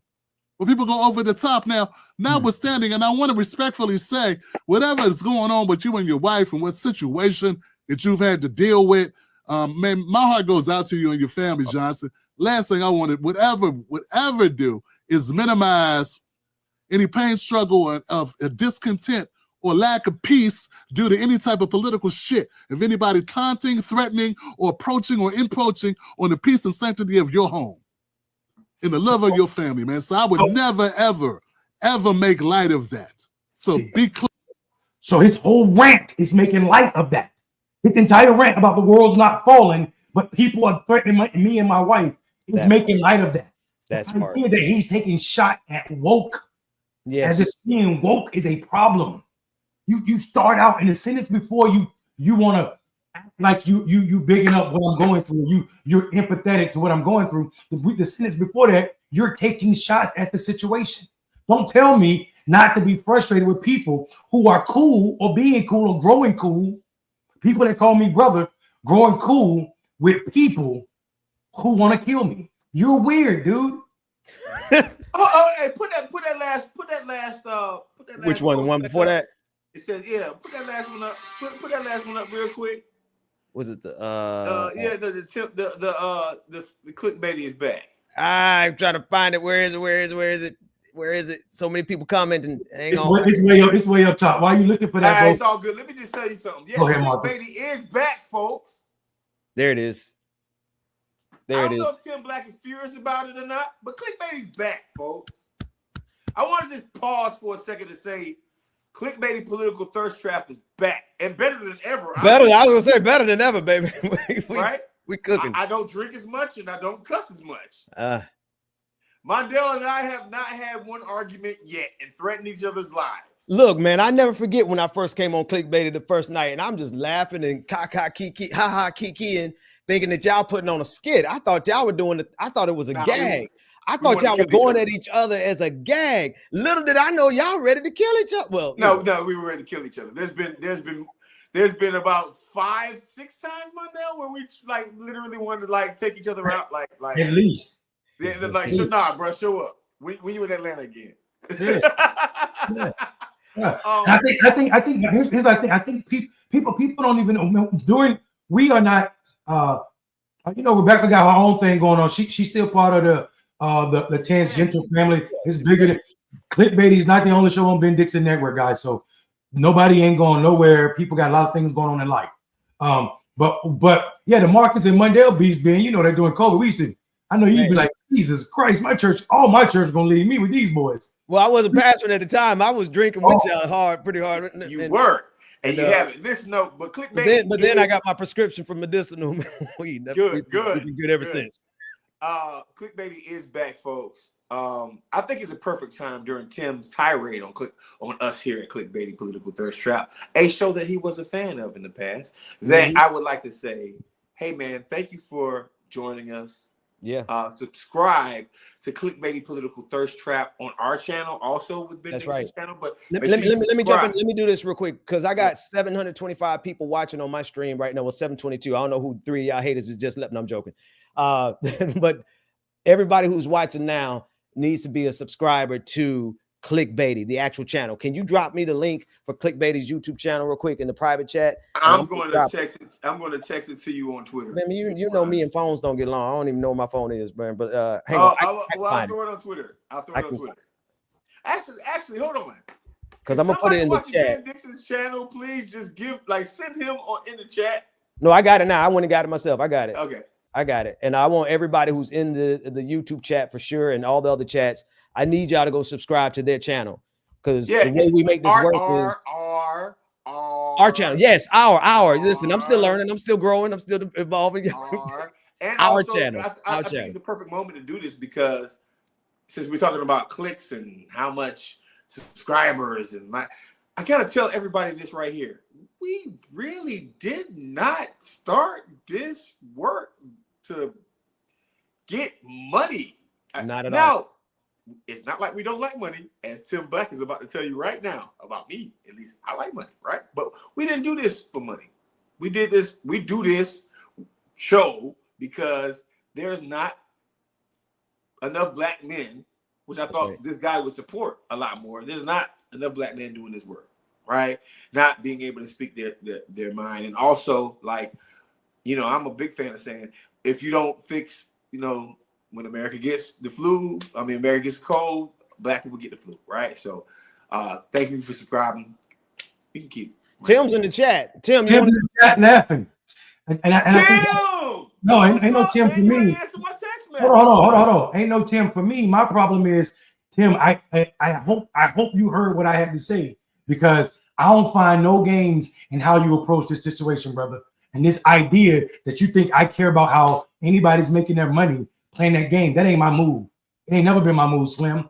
And so the idea that you ain't think enough to find out who I was or what's happening to hop on the internet to ride that click wave that you were talking about, the view waves that you were talking about, to knock on that algorithm to see if you can open the door for you off of what we were talking about, speaks more about who you are because you missed my name up every time you said it.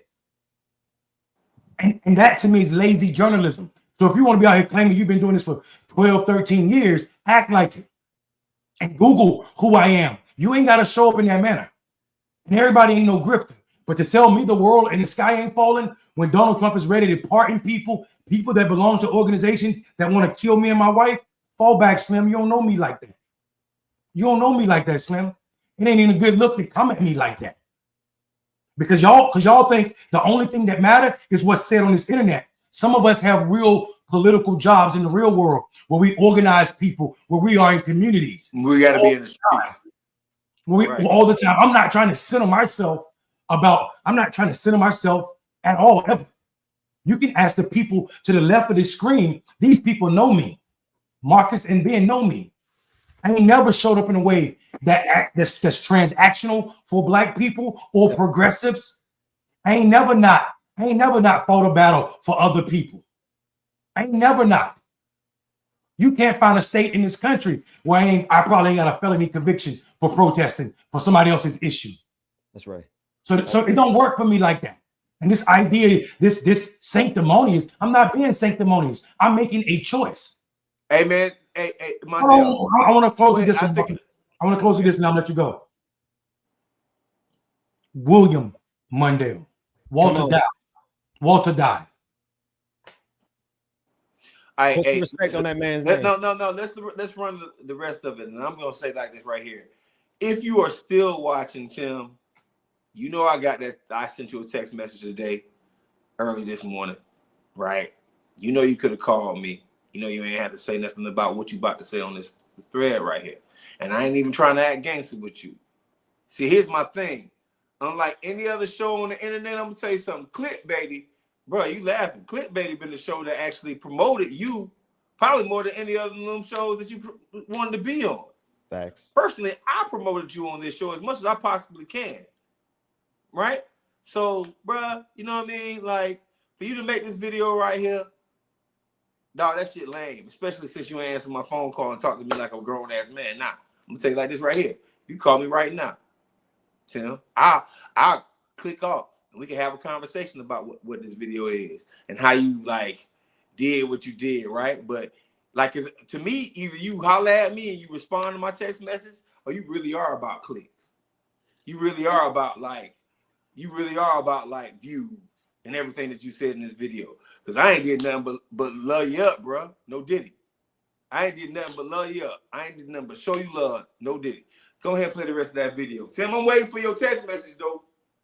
Clear. Let's be clear there as men. I would never do that. But what I am saying very clearly to you, is cut the shit on all this overdramatic nonsense. Want some views? Go get some views. Want some views? Go get some views. And as a black person, I got a problem with y'all acting all brand new about this shit. You been knew these people wasn't on nothing. I'm acting like you thought GYT was a genuine article. They always been on their paper, man. This whole system's on their paper. And for you to pretend like CNN and MSNBC and all the other corporate liberal media, everybody isn't on this shit. It's garbage to me. Y'all know everybody's on the game. All these people are gaming and playing the game and playing a part of the propaganda. And you know damn well that's what's happening. So why are people acting like they're brand new, that they don't know that this exists? And you're a part of it as well. You're contributing to it. So cease to contribute to it. Be quick. But just know that's what it is. And when you're up here, we're going to do this and do that, and we're trying to stop the Republicans. So cut the shit, man. The Republicans and the Democrats ain't that much difference in them. In my opinion, there's enough for you to act like, oh my God, they're going to all kill us. They all coming to lynch us. Everybody ain't coming to lynch us. You're doing pretty well. I remember you on this show bragging about how you a millionaire. Did you make me? Oh, hang on. I never said that. Before he gets to you, Marcus, because he about to bring you up, Marcus. Is he talking about me? I ain't never been on no show bragging about being a millionaire. No, So he's talking about Marcus. That's what he's talking about. So he's what about anybody transition? I gotta bring my brother. Oh my goodness, Marquel Bridges, from Mississippi, who has a dossier on how many black men have been literally lynched in just the last 5 years in the state of Mississippi. So for Tim to say this means that he absolutely has no idea of what black men are experiencing across the rest of the country. I don't even know, Tim, if you're going outdoors in your own city, because black folks are getting lynched. That's all I'm gonna say. Hey man, I'm gonna say, hold on, no, wait, pause. First off, guess what, Tim? I'm gonna say something that's real humble. To me, you're important enough to talk about. How about that? Let me humble myself. Mondale probably feels differently. Ben probably feels differently. To me, you're important enough to talk about. Because this shit disappointed me, bro. Especially when I text you today. So all I'm gonna say is this right here. Don't you ever mention my like whatever pockets that I have, because I ain't did nothing to you. Oh, he about to mention it now, though. You want to hold that energy because he about to say it now. And I'm not knocking you for that, man. I ain't pocket watching, but I remember that a few years ago you were saying how well off you were doing because of your campaign, your political activism, or your political work. Well, get out to vote, a black men vote, or something you were doing. Oh, He is talking about you. I'm trying to tell you. See, this is the lie. This you hear the lie? How well you doing because of your political campaign? Boy, I ain't spend no money on no. That's the beauty of my campaign. In rural America, I beat a white incumbent by 50 percentage point by spending no money. Stupid. Stop lying on me, boy. Stop lying on me. That's what I'm trying to tell you. These people will say anything. I don't talk about my money in that manner. So you don't even know what you're talking about. You up here saying, first it was my name. First you spend a large amount of time. Many people know you, but they act like they don't know you. Now I see why they act like they don't know you, conehead looking ass boy. Now I see why they act like they don't know you. Who wants to know someone, a grown man sitting up here worrying about pocket checking somebody else? Bro, I ain't never said that. That ain't what I talk about. I did well for my campaign because I won without spending money beyond yard signs and helping people get mold out their house. And if you want to talk about anything, because you look like you did some half-ass Googling on what I'm talking about, when I'm talking about doing well, it's ensuring that my people that make minimum wage can be homeowners. The Horizon Project is doing that. So I don't know what you got going on in life, homeboy, but you don't know nothing about me, and it's clear that you ain't concerned with learning anything. What you want to know is how I did it. I'm gonna tell you how you ain't gonna never find out. Showing up like this, buddy, and the mood light ain't working. You got the wrong color. You need hater red, because that yellow is too timid for who you are. Stop playing with me, homeboy. Oh!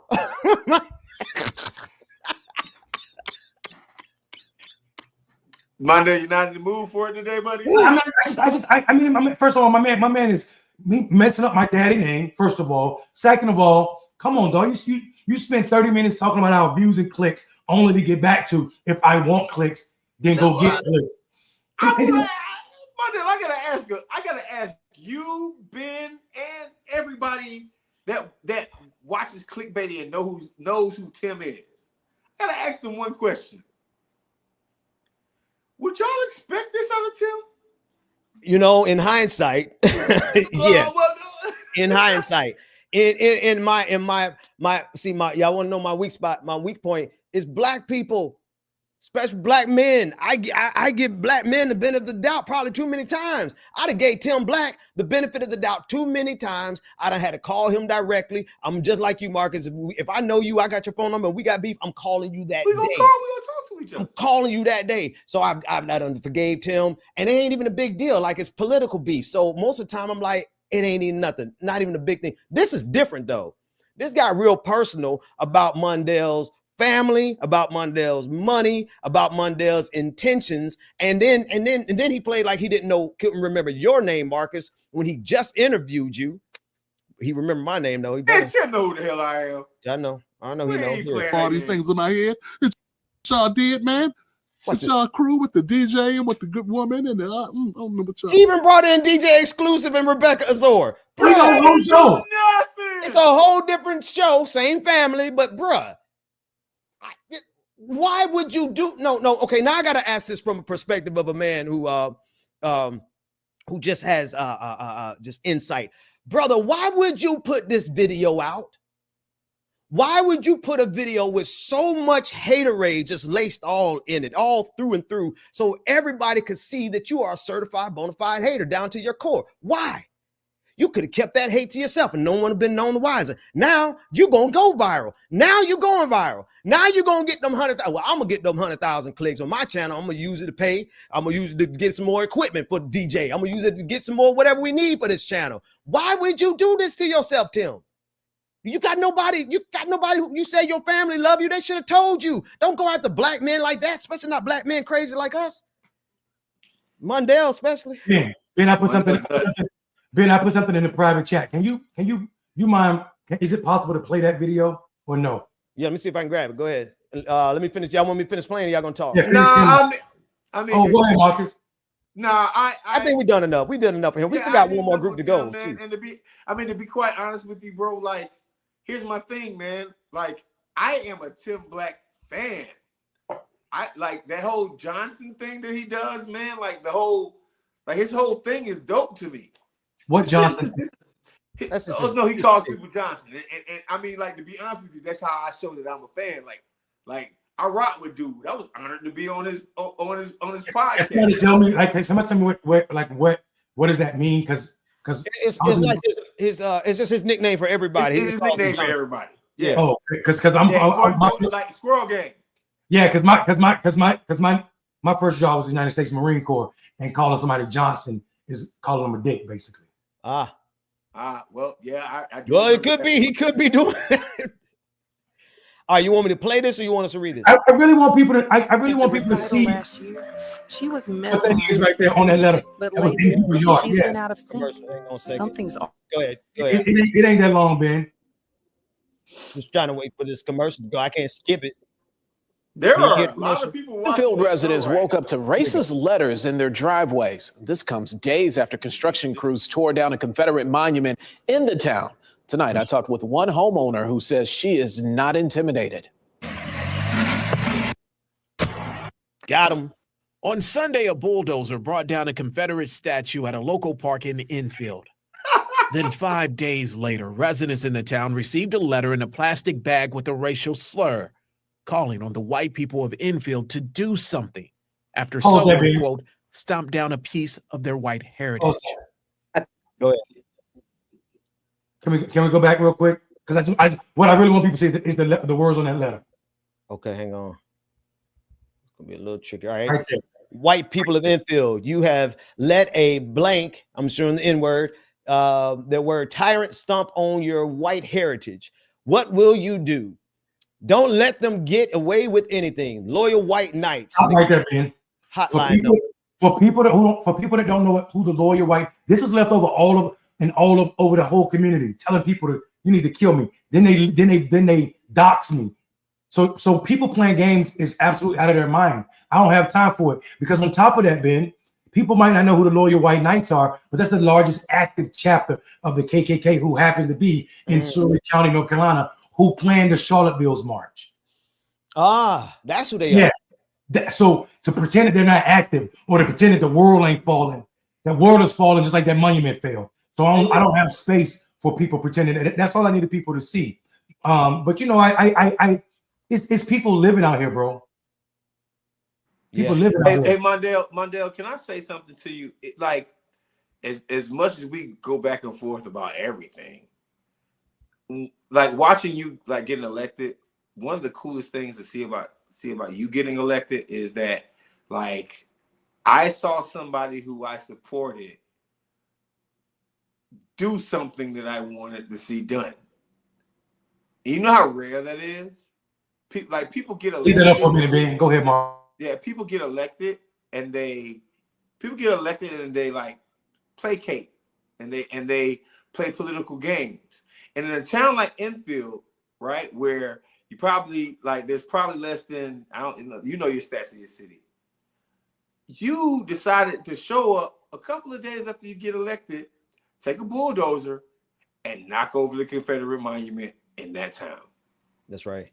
You of course you knew this. You probably didn't know the smoke that you were gonna get for it, but you knocked over a Confederate monument that is like a symbol of oppression, and symbolism means a lot. So, man, I'm gonna tell you right now, if I ain't never told you before, thank you, bro. Yeah. When I donated to that campaign, man, Like, you know what I mean? Like, you actually are elected official that did something that I wanted as a black person. I would love for, I'm going to say it, y'all can all get mad. You ever go to Stone Mountain? Yeah, unfortunately. Yeah, see, I live in Atlanta. Yeah, go to Stone Mountain. I would love to see them slave-owning bastards blown off the side of that mountain. Call me a terrorist. I don't care. I just call you a designer. Right. And if I and to be when Mondale decides to go ahead and do something like that, it's kind of cool to see some elected officials. I think Outkast should be on the side of Stone Mountain, but that's just Let me tell you. First of all, I want to say narcotic shout out. People that don't know what battle rap is not regular rap culture. Battle rap is a completely different culture that is 100% basically funded by and of black men, and is a wonderful place where I brought politics to it. So I appreciate you being here, brother. That means a whole lot. That's the cross pollination that we need if we are to make sure that the left is good. But what I want to say about Stone Mountain, this is just me want to nerd out real quick. I don't know if y'all watch, if y'all know who Faith Sally is from NPR. Faith Sally and I are working on this podcast about Stone Mountain, Marcus, for NPR. And people don't know that Stone Mountain is the largest piece of exposed granite in the world.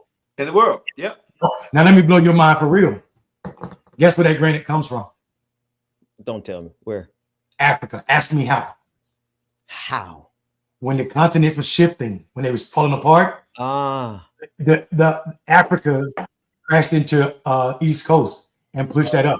That's also how the Appalachian Mountains was formed. That's why the Appalachian Mountains are so short, because they're the oldest mountains in the world, some of the oldest mountains in the world. And they have African soil in them. Like that is the creation of that. So to know that the largest piece of exposed granite in the world is the largest testament to black, and it's from Africa, is a testament to white supremacy, is a reason to blow it up. Wow, that's something. That's something crazy. Even before they were walking the earth, they were if somebody were to blow up Stone Mountain, we'll talk about that off here. If something were to happen, we don't want nobody to blow up Stone Mountain. They got nothing to do with that there. Blow up Stone Mountain, but let's have a hypothetical conversation for real. They get a lot of granite. Is it terrorism? Yeah, I'm sure they would. I mean, come on. They definitely gonna call it terrorism. Yeah. I don't have nothing to do with it, but I mean, because first of all, the amount of explosive you're gonna need to blow that huge monument up is gonna put other people in danger. Don't blow up Stone Mountain. Do not remodel it. That's always no. Yeah, I mean, scrape those fools off those horses. Put some Buffalo Soldiers up there. Yeah, that's what I'm saying. All right. Last but not least, because I'm tired. I gotta get up and do same kind of stuff y'all gotta do in the morning.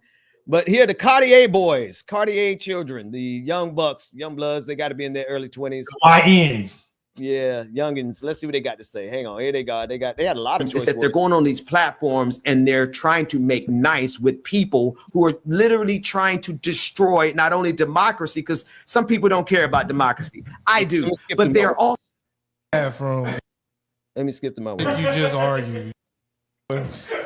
Because, like, what type of logic you just argued? Women said they feel unsafe to have men in their bathroom, and you have a problem with that. And then you're going to say it's a white woman problem. So you telling me all black women just are gay and shit now, too? You stupid, ignorant nigga. All right, so first of all, he couldn't get in grasp, like, literally. They just saying stuff. Like, literally just saying stuff, but that's besides the point. Let's keep going. I just don't understand. Like, we know you don't understand, young blood. Bro, like, what was so bad about that situation she just said? Like, it just be, and I be feeling bad that I be cussing, but like, this stuff really be boiling my skin, bro. It's like, what do you niggas want? That's what I be asking every day. What do you niggas want? Now, I gotta say this: their primary audience is MAGA. MAGA. White MAGA. So here they are, you three young black boys prolifically using the N-word for an audience of crackers. I just want to I want y'all to rank the hierarchy of melanin, my brothers.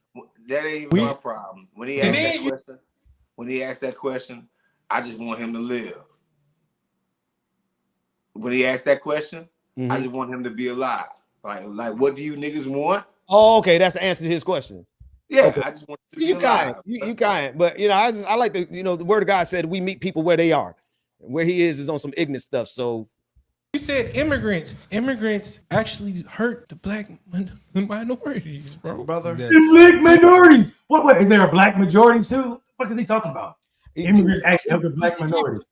He's half talking MAGA talking points because he ain't even intelligent enough to actually memorize them correctly. So this is we're having to piece together the white. See, we know the white supremacist talking points because we studied them because we got to know our enemy. You got handed the white supremacy talking points, and you can't even memorize them, even though you're getting paid to do it. Something's not right there. Here we go. We have drones flying over the United States right now. Even his homies was like, wow, damn. Drones flying over the United States right now because how you wanted to vote, my nigga. Well, it didn't work. Like, what are you talking about? I truly believe that's why the drones are flying over the United States right now, guys. We really shouldn't even be covering this at this point in time, guys. It's so much crazy stuff going on. But this right here is just going. This right here will never build anything anywhere. This logic. Cause I understand why we have jurisdictions and nations and states because you have what did he just say? To keep you in the union and keep Time out. Nations are jurisdictions, just like states are jurisdictions. So you don't have to say "and," buddy. So let's move on a little bit. Let's teach this young Negro something. Yeah, you better say jurisdiction, dog. You better be, man. The economy going, bro. So when you just say F all that, no rules, no police, let anybody flood your nation, what you think supposed to happen? What logic is that, really? That's why I say, though, but honestly, though, when, I don't know if it was Bakari. I think it was Bakari that no, it wasn't Bakari. Was it Bakari that told us? Was he crying on that about the Kamala donations and he told us some people shouldn't have podcast mics? I think it was Bakari that told us that. Bakari, one of the biggest race hustlers, told us, basically said that some people don't need podcast mics anymore. So what they're pushing, is it better than what we say and what we're pushing? Yes. Me and Bakari, we go, I'm sure y'all know Bakari too. I was on the call when Bakari started crying, and I know he don't need me to do this, but I'm going to do it because I'm a dad. It's about his daughter, man. He was crying about his daughter who survived cancer. And the very first person to contact him and to embrace him and to love on him in the moment where he found out his daughter had cancer was Kamala Harris, you goofballs. Stupid. At least do the research to know when you mocking a man. See, this is how I know they're young. They ain't got no kids, at least none that they take care of. God forgive me for that racist trope about black men, but they fit the profile, right? If you had kids that you actually loved and took care of, you would understand that when a black don't do that, man. Don't do that. Don't do that. We cracking jokes, man. We just cracking jokes. We don't mean that. We cracking jokes. This fake clips looking Negro on the right hand side look like grinding on a discount. Want to called us ignorant, right?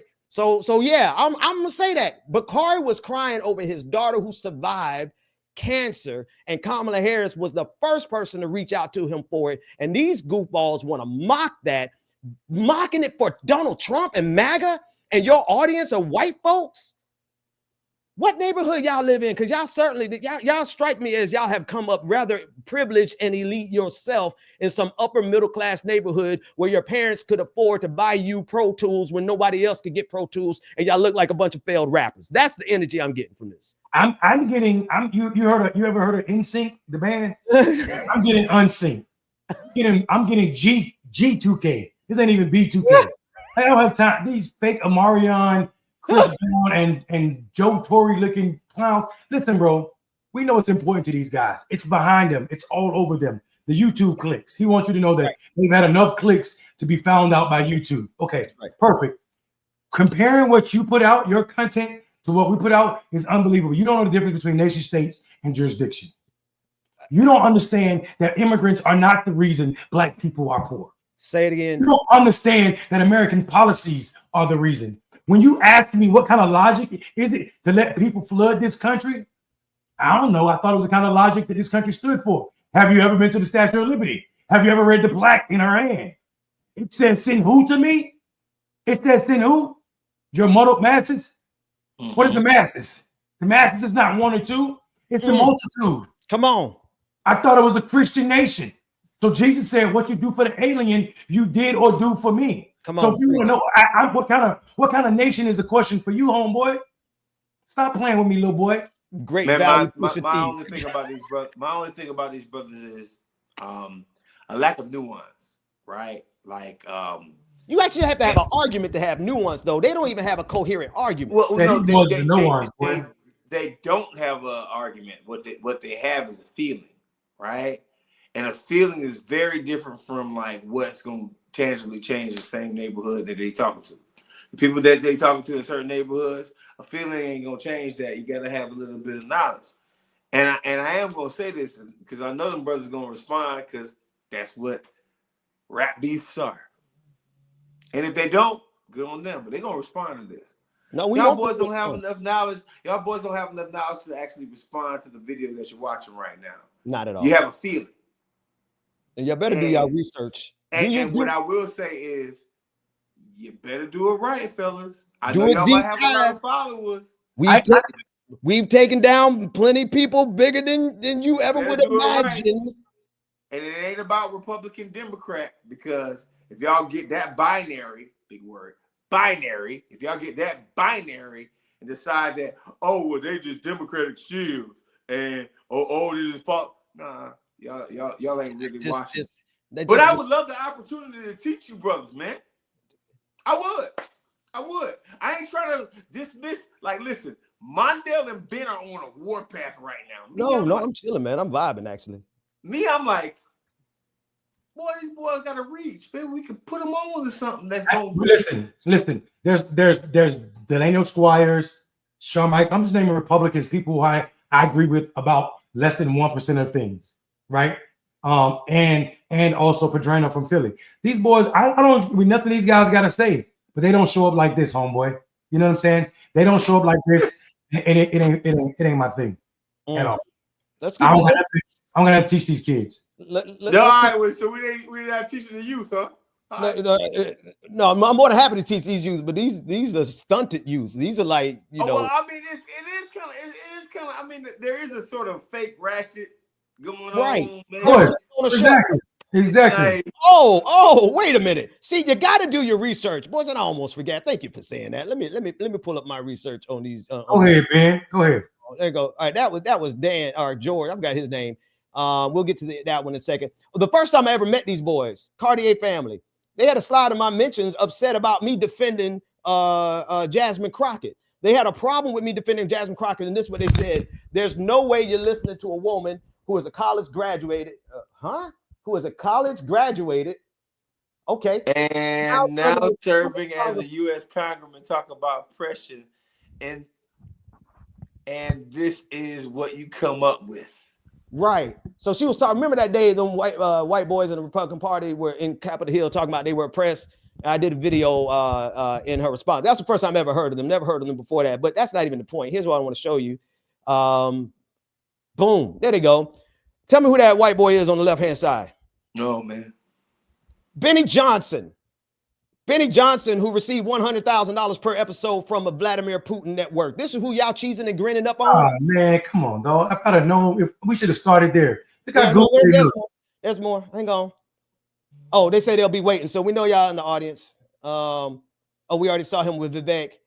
Here's the other one. Here's another one. Just the biggest cheeses and grits. Now, the one I don't have, because I didn't save the screenshot, is of them on a private plane with Vivek Ramaswamy, and he's patting them on the back like, you know, kind of like good boy. Good boy. Good boys. Kind of like the Republican Party did Byron Donaldson on his head. Oh, wait a minute. I do have one of them with Byron Donald. Do I have that one? Come on, let me see if I got that one in here. Please tell me I got that one in here. Nah, I didn't bring that one in here. Ben, how did we become a like a target of interest to these guys? Because we inadvertently got over 500,000 views on the video. You know, crabs in the barrel gonna start crabbing as soon as they see Negroes get a little bit of, ain't even a lot of shine. Matter of fact, we ain't even gonna talk about this after next week. The only reason we're talking about it right now today is because y'all had to put y'all mouth on clickbaity political thirst trap. Y'all gonna learn to keep clickbaity out your mouth. That's what y'all Listen, gonna learn. here's what I was telling any of them. Here's what I tell any of them, Ben, Marcus. Lay out your works for the black community. Just put it out there so we can all see it. Just anybody that had something to say about clickbaity last week, anybody we've seen, not excluding Jenkins and Anna. Lay out your work for Black community. And every single one of them. I don't even need a lot. Just lay out anything you did for the Black community. And please don't show me no toy drive because I'm gonna lose it. He said a toy drive. Backpack drives go a long way. Oh, they're absolutely important. Toys are too. But I mean, like if all you did was a toy drive and you got pictures for it, then enough said. Show me your resume of benefiting and bringing Black people closer. Show me what you got from that MAGA hat you had on, smiling with Donald Trump, "Make America Great Again" hat. Show me how it's benefited Black people taking this stance. Hey, Mondale, why are people getting on you about that rap battle? People ain't getting on me about that rap battle. Oh, they try to make up some bullshit online, but that's neither here nor there. Talk about it right now. Yeah, no, for real. Like, talk about it. I'm listening. So I saw a couple of like responses, and it almost seems like it's definitely a constructed response from somebody, right? But like we all got major enemies in big places, and it was like I think the conversation was around like, okay, Mondale, Black Male Voter Project had a rap battle, and he wasted money on this, that, and the other, and it was all about voter contact, and people like rap battles. So I kind of want you to get like a moment to like explain why you. Yeah, you talking about a white guy from Georgia who I don't really give a damn about because his artist didn't win or whatever. That ain't my business. The culture, and for the record, Black Male Voter Project did not have a rap battle. We had a battle rap conference, a battle rap card, one of the best cards of the year, and then we came back and did it again. We had 2 conferences and 2 battle conferences. So you just saw somebody from the community speak on it. There's no way that we had a problem, and then we were with first Georgia Battle Rap League and John, and then we also did one with URL. So I don't really get caught up in what white people got a lot to say about me. They upset. They don't understand it. So white boy with his crazy problem and problems. Good. No, well, thank you for explaining. I don't think we really. They ain't much more these boys said as even act like they never really strung together a coherent sentence. So I think we did enough with them. I honestly thought we would go easiest on Tim Black, to be honest with you. I was like, if all people, we gonna try to be easy on him, but it looked like he might have got Tim Black looking like Discount Santa, lost this fake beard. Fuck, ain't nobody taking it easy on his ass. He too old. These kids, I don't got nothing to say. I got nephew and nieces I don't even go back and forth with. Right. I don't want to argue with you. What my man say? I ain't gonna argue with you. You big man. These kids don't know nothing about nothing. And it's obvious they couldn't string together a straight political conversation. If I asked any one of them, have they ever voted? The answer is probably no. My man said, I'm the reason it's drones over New Jersey. No, your military. Your military is the reason it's drones over New Jersey. Regardless of what they tell you, it's them. Yeah, it seemed like the audience really liked the Anna asparagus line my mother came up. Oh, you know why it fits, Ben? What's that? Asparagus is what? A bitter vegetable. A skinny, flat, skinny vegetable. Oh, wait a minute. I gotta call my homeboy. Is Matt the letter hack in the audience still? Is Matt the letter hack in the audience still? Because if Matt the letter hack is in the audience still, can you commission an image for us of Anna Asparagus? Ooh. As she is. Ooh. Just because he's the one who did Marjorie Neanderthal Green, the Uncle Bundle, right? Yes.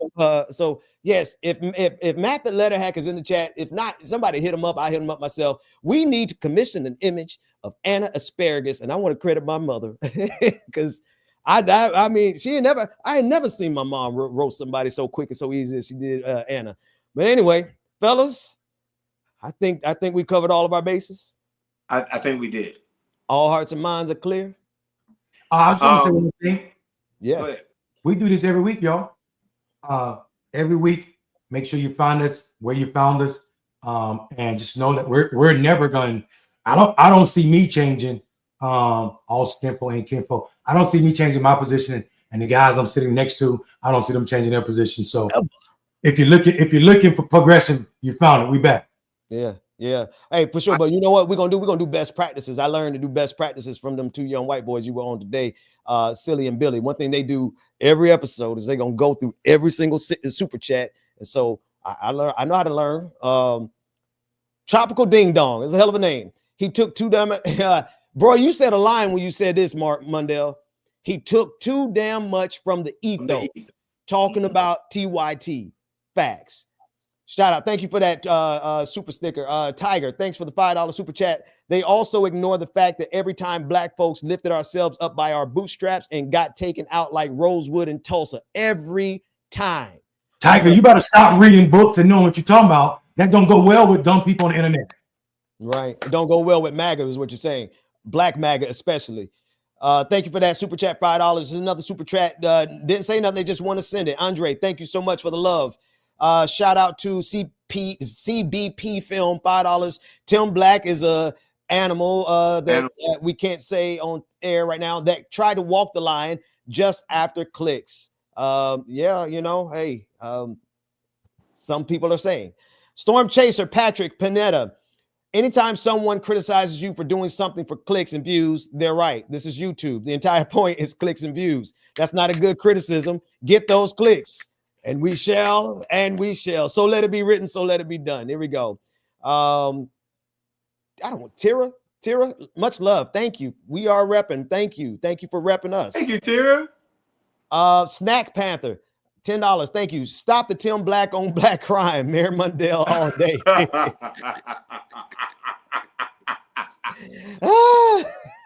Here you go.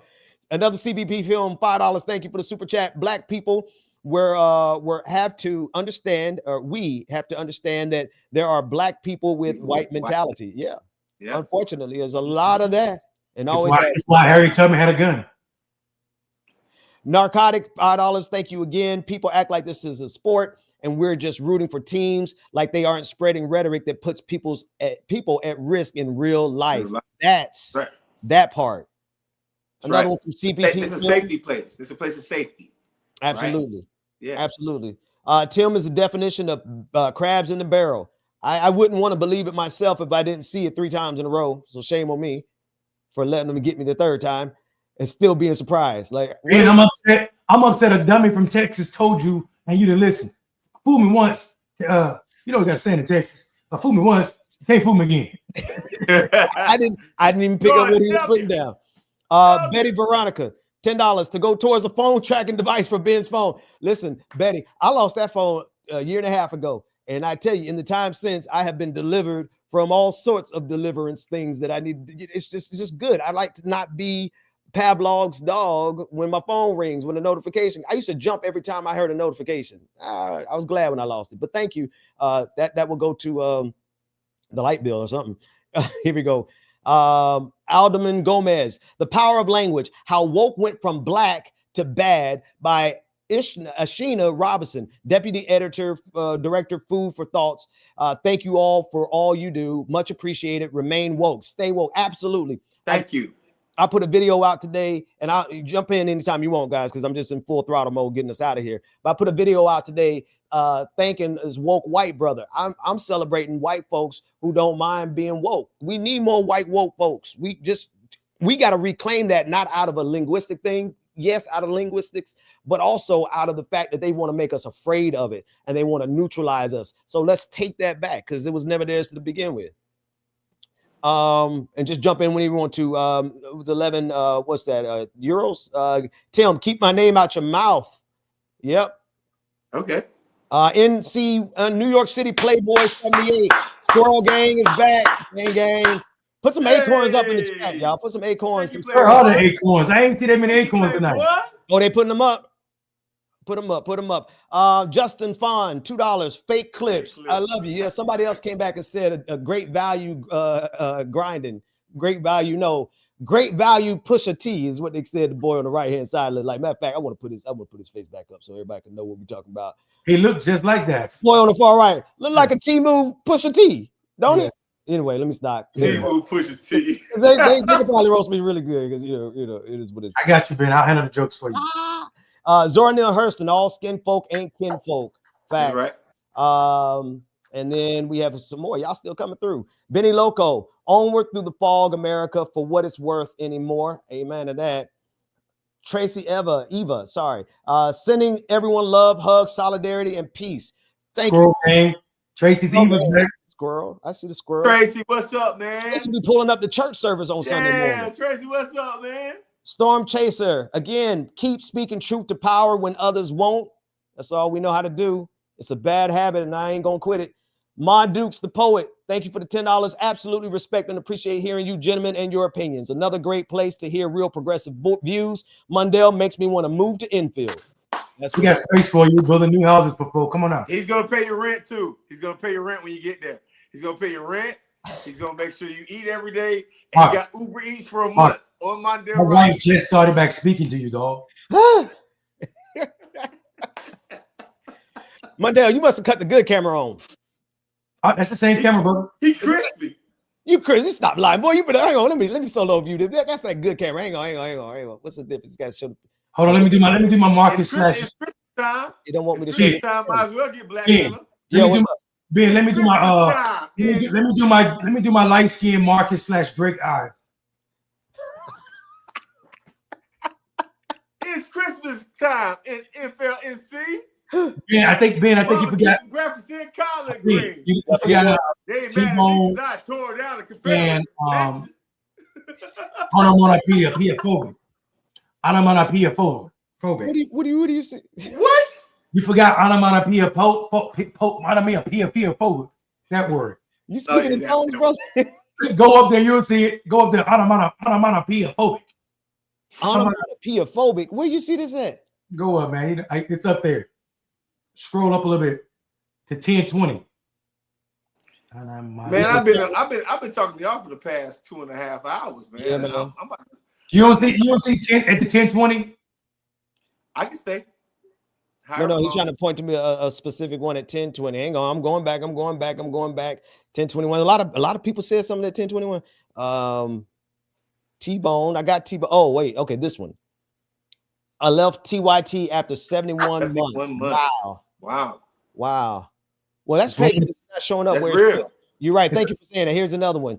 Oh, yeah, that one. See, now, am I talking to Jones? Phobic. Wow, you pulled that one. Came here via TYT. Disappointing to lose them, but glad I found you and other real progressive voices. Thanks. Actually, let me scroll through. Make sure.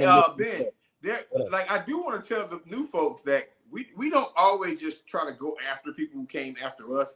We actually are a channel that like talks about news and politics, modern news. Yeah, more than this, but we felt like we had to address it because we are Black focused, right? And there were a lot of Black people coming after us, Black men, making their opinions felt, whether hate or not, just making their opinions felt. So the reason why I want to say that is because we also will clown you, your mama, your cousin too, right? Like we don't really care.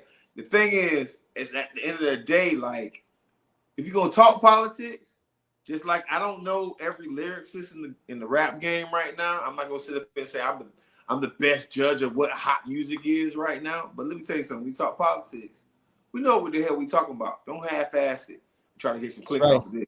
Oh, you will be hard pressed. Are you going to get in trouble? You would be hard pressed to find because here's the thing. Because I'm gonna tell you something. Every single person that like viewed this channel right now, they're gonna get back on their channel. They're gonna make their little response, but it won't be based in political fact. It's gonna be based in feeling and I'm cool, or it's gonna be based in like. Here's the thing. Clip this. Feeling over fact. Feeling over facts. So when your favorite YouTube artist or whatever saw that a Black group of folks got views, the first thing they thought you came to your mind was, I'm gonna hate. I'm gonna hate. Let me say something. Prove to me I'm wrong with fact. You're gonna have a hard time doing it. I don't care if it's Tim. I don't care if it's some cats that came, any of them cats that came earlier. I don't care if it's Anna or Sink. So listen, guys, real quick. Ben Laura wants to know if it's Bible study tomorrow. Thank you so much for that super chat, Laura. Also, Tropical Ding Dong said Monday you got me to quit TYT after 8 years. Now I don't know what happened last week. What? You don't know? Oh, you got to read the news, champ. Go back and watch our show from last week. Oh, y'all still sending them in. Hang on, my bad. It's 22, brother. People still. Lord, we are definitely having Bible study tomorrow night. Y'all got God forgive me for I think I said 3 cuss words here. So Father, forgive me for that. Here we go. Tropical Ding Dong Mondale, you got me to quit TYT. I just want to put it on the screen. You already read it. Thank you for that one. I think we saw this when I left after 21. How many years? 71 months. 71 months. It's a lot of years. The Big P's $5 just showing us some black love. We love you too, black man. Peace, y'all. Listen, Ben, real quick, and I'm not trying to tell you how to be Christian. Do Christian your way.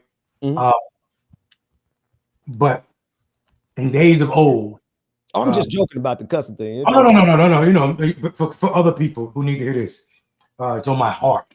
To call a Christian someone who follows Jesus, Satan, in Jesus' time was a curse word. Okay. Right? So that means Jesus cursed. Jesus is the disciple. Hey, you know. Man, I will never forsake you. Yeah, come on. Satan get behind me. Oh. Because he knew. Oh, so you saying contemporarily in his time, Jesus was time. That is the worst thing to call a Christian. Oh man. That is like calling a Christian an F-boy in our time. Look, man, listen, all I'm trying to do is be like Jesus. He wouldn't have flipped the tables in the temple, chased the Jesus was violent. People forget Jesus was violent, never physically violent, but violent. He cursed property. He was against property. He's for property violence. He killed the pigs. Big tree. A big tree. Yep. You just talked about flipping over the tables. That's my kind of man. Imagine hearing Jesus cuss somebody out. We did. Lord. We did. No, I'm just saying, like when he stood in front of that prostitute and said, "Go to first phone." Come on, man. Listen, that's what I need. Y'all waking up the Holy Spirit in me. I'm ready to go preach. I might preach a sermon tonight. Anyway, fellas, anybody got the closing last word, or have we already said enough? It's on Monday, you. I think it's on you. Listen, they're gonna come at you. They killed Jesus. God said, "Look what they did to my son." So don't act like you surprised. Just stay right. That's right. Hey, we'll see y'all next time.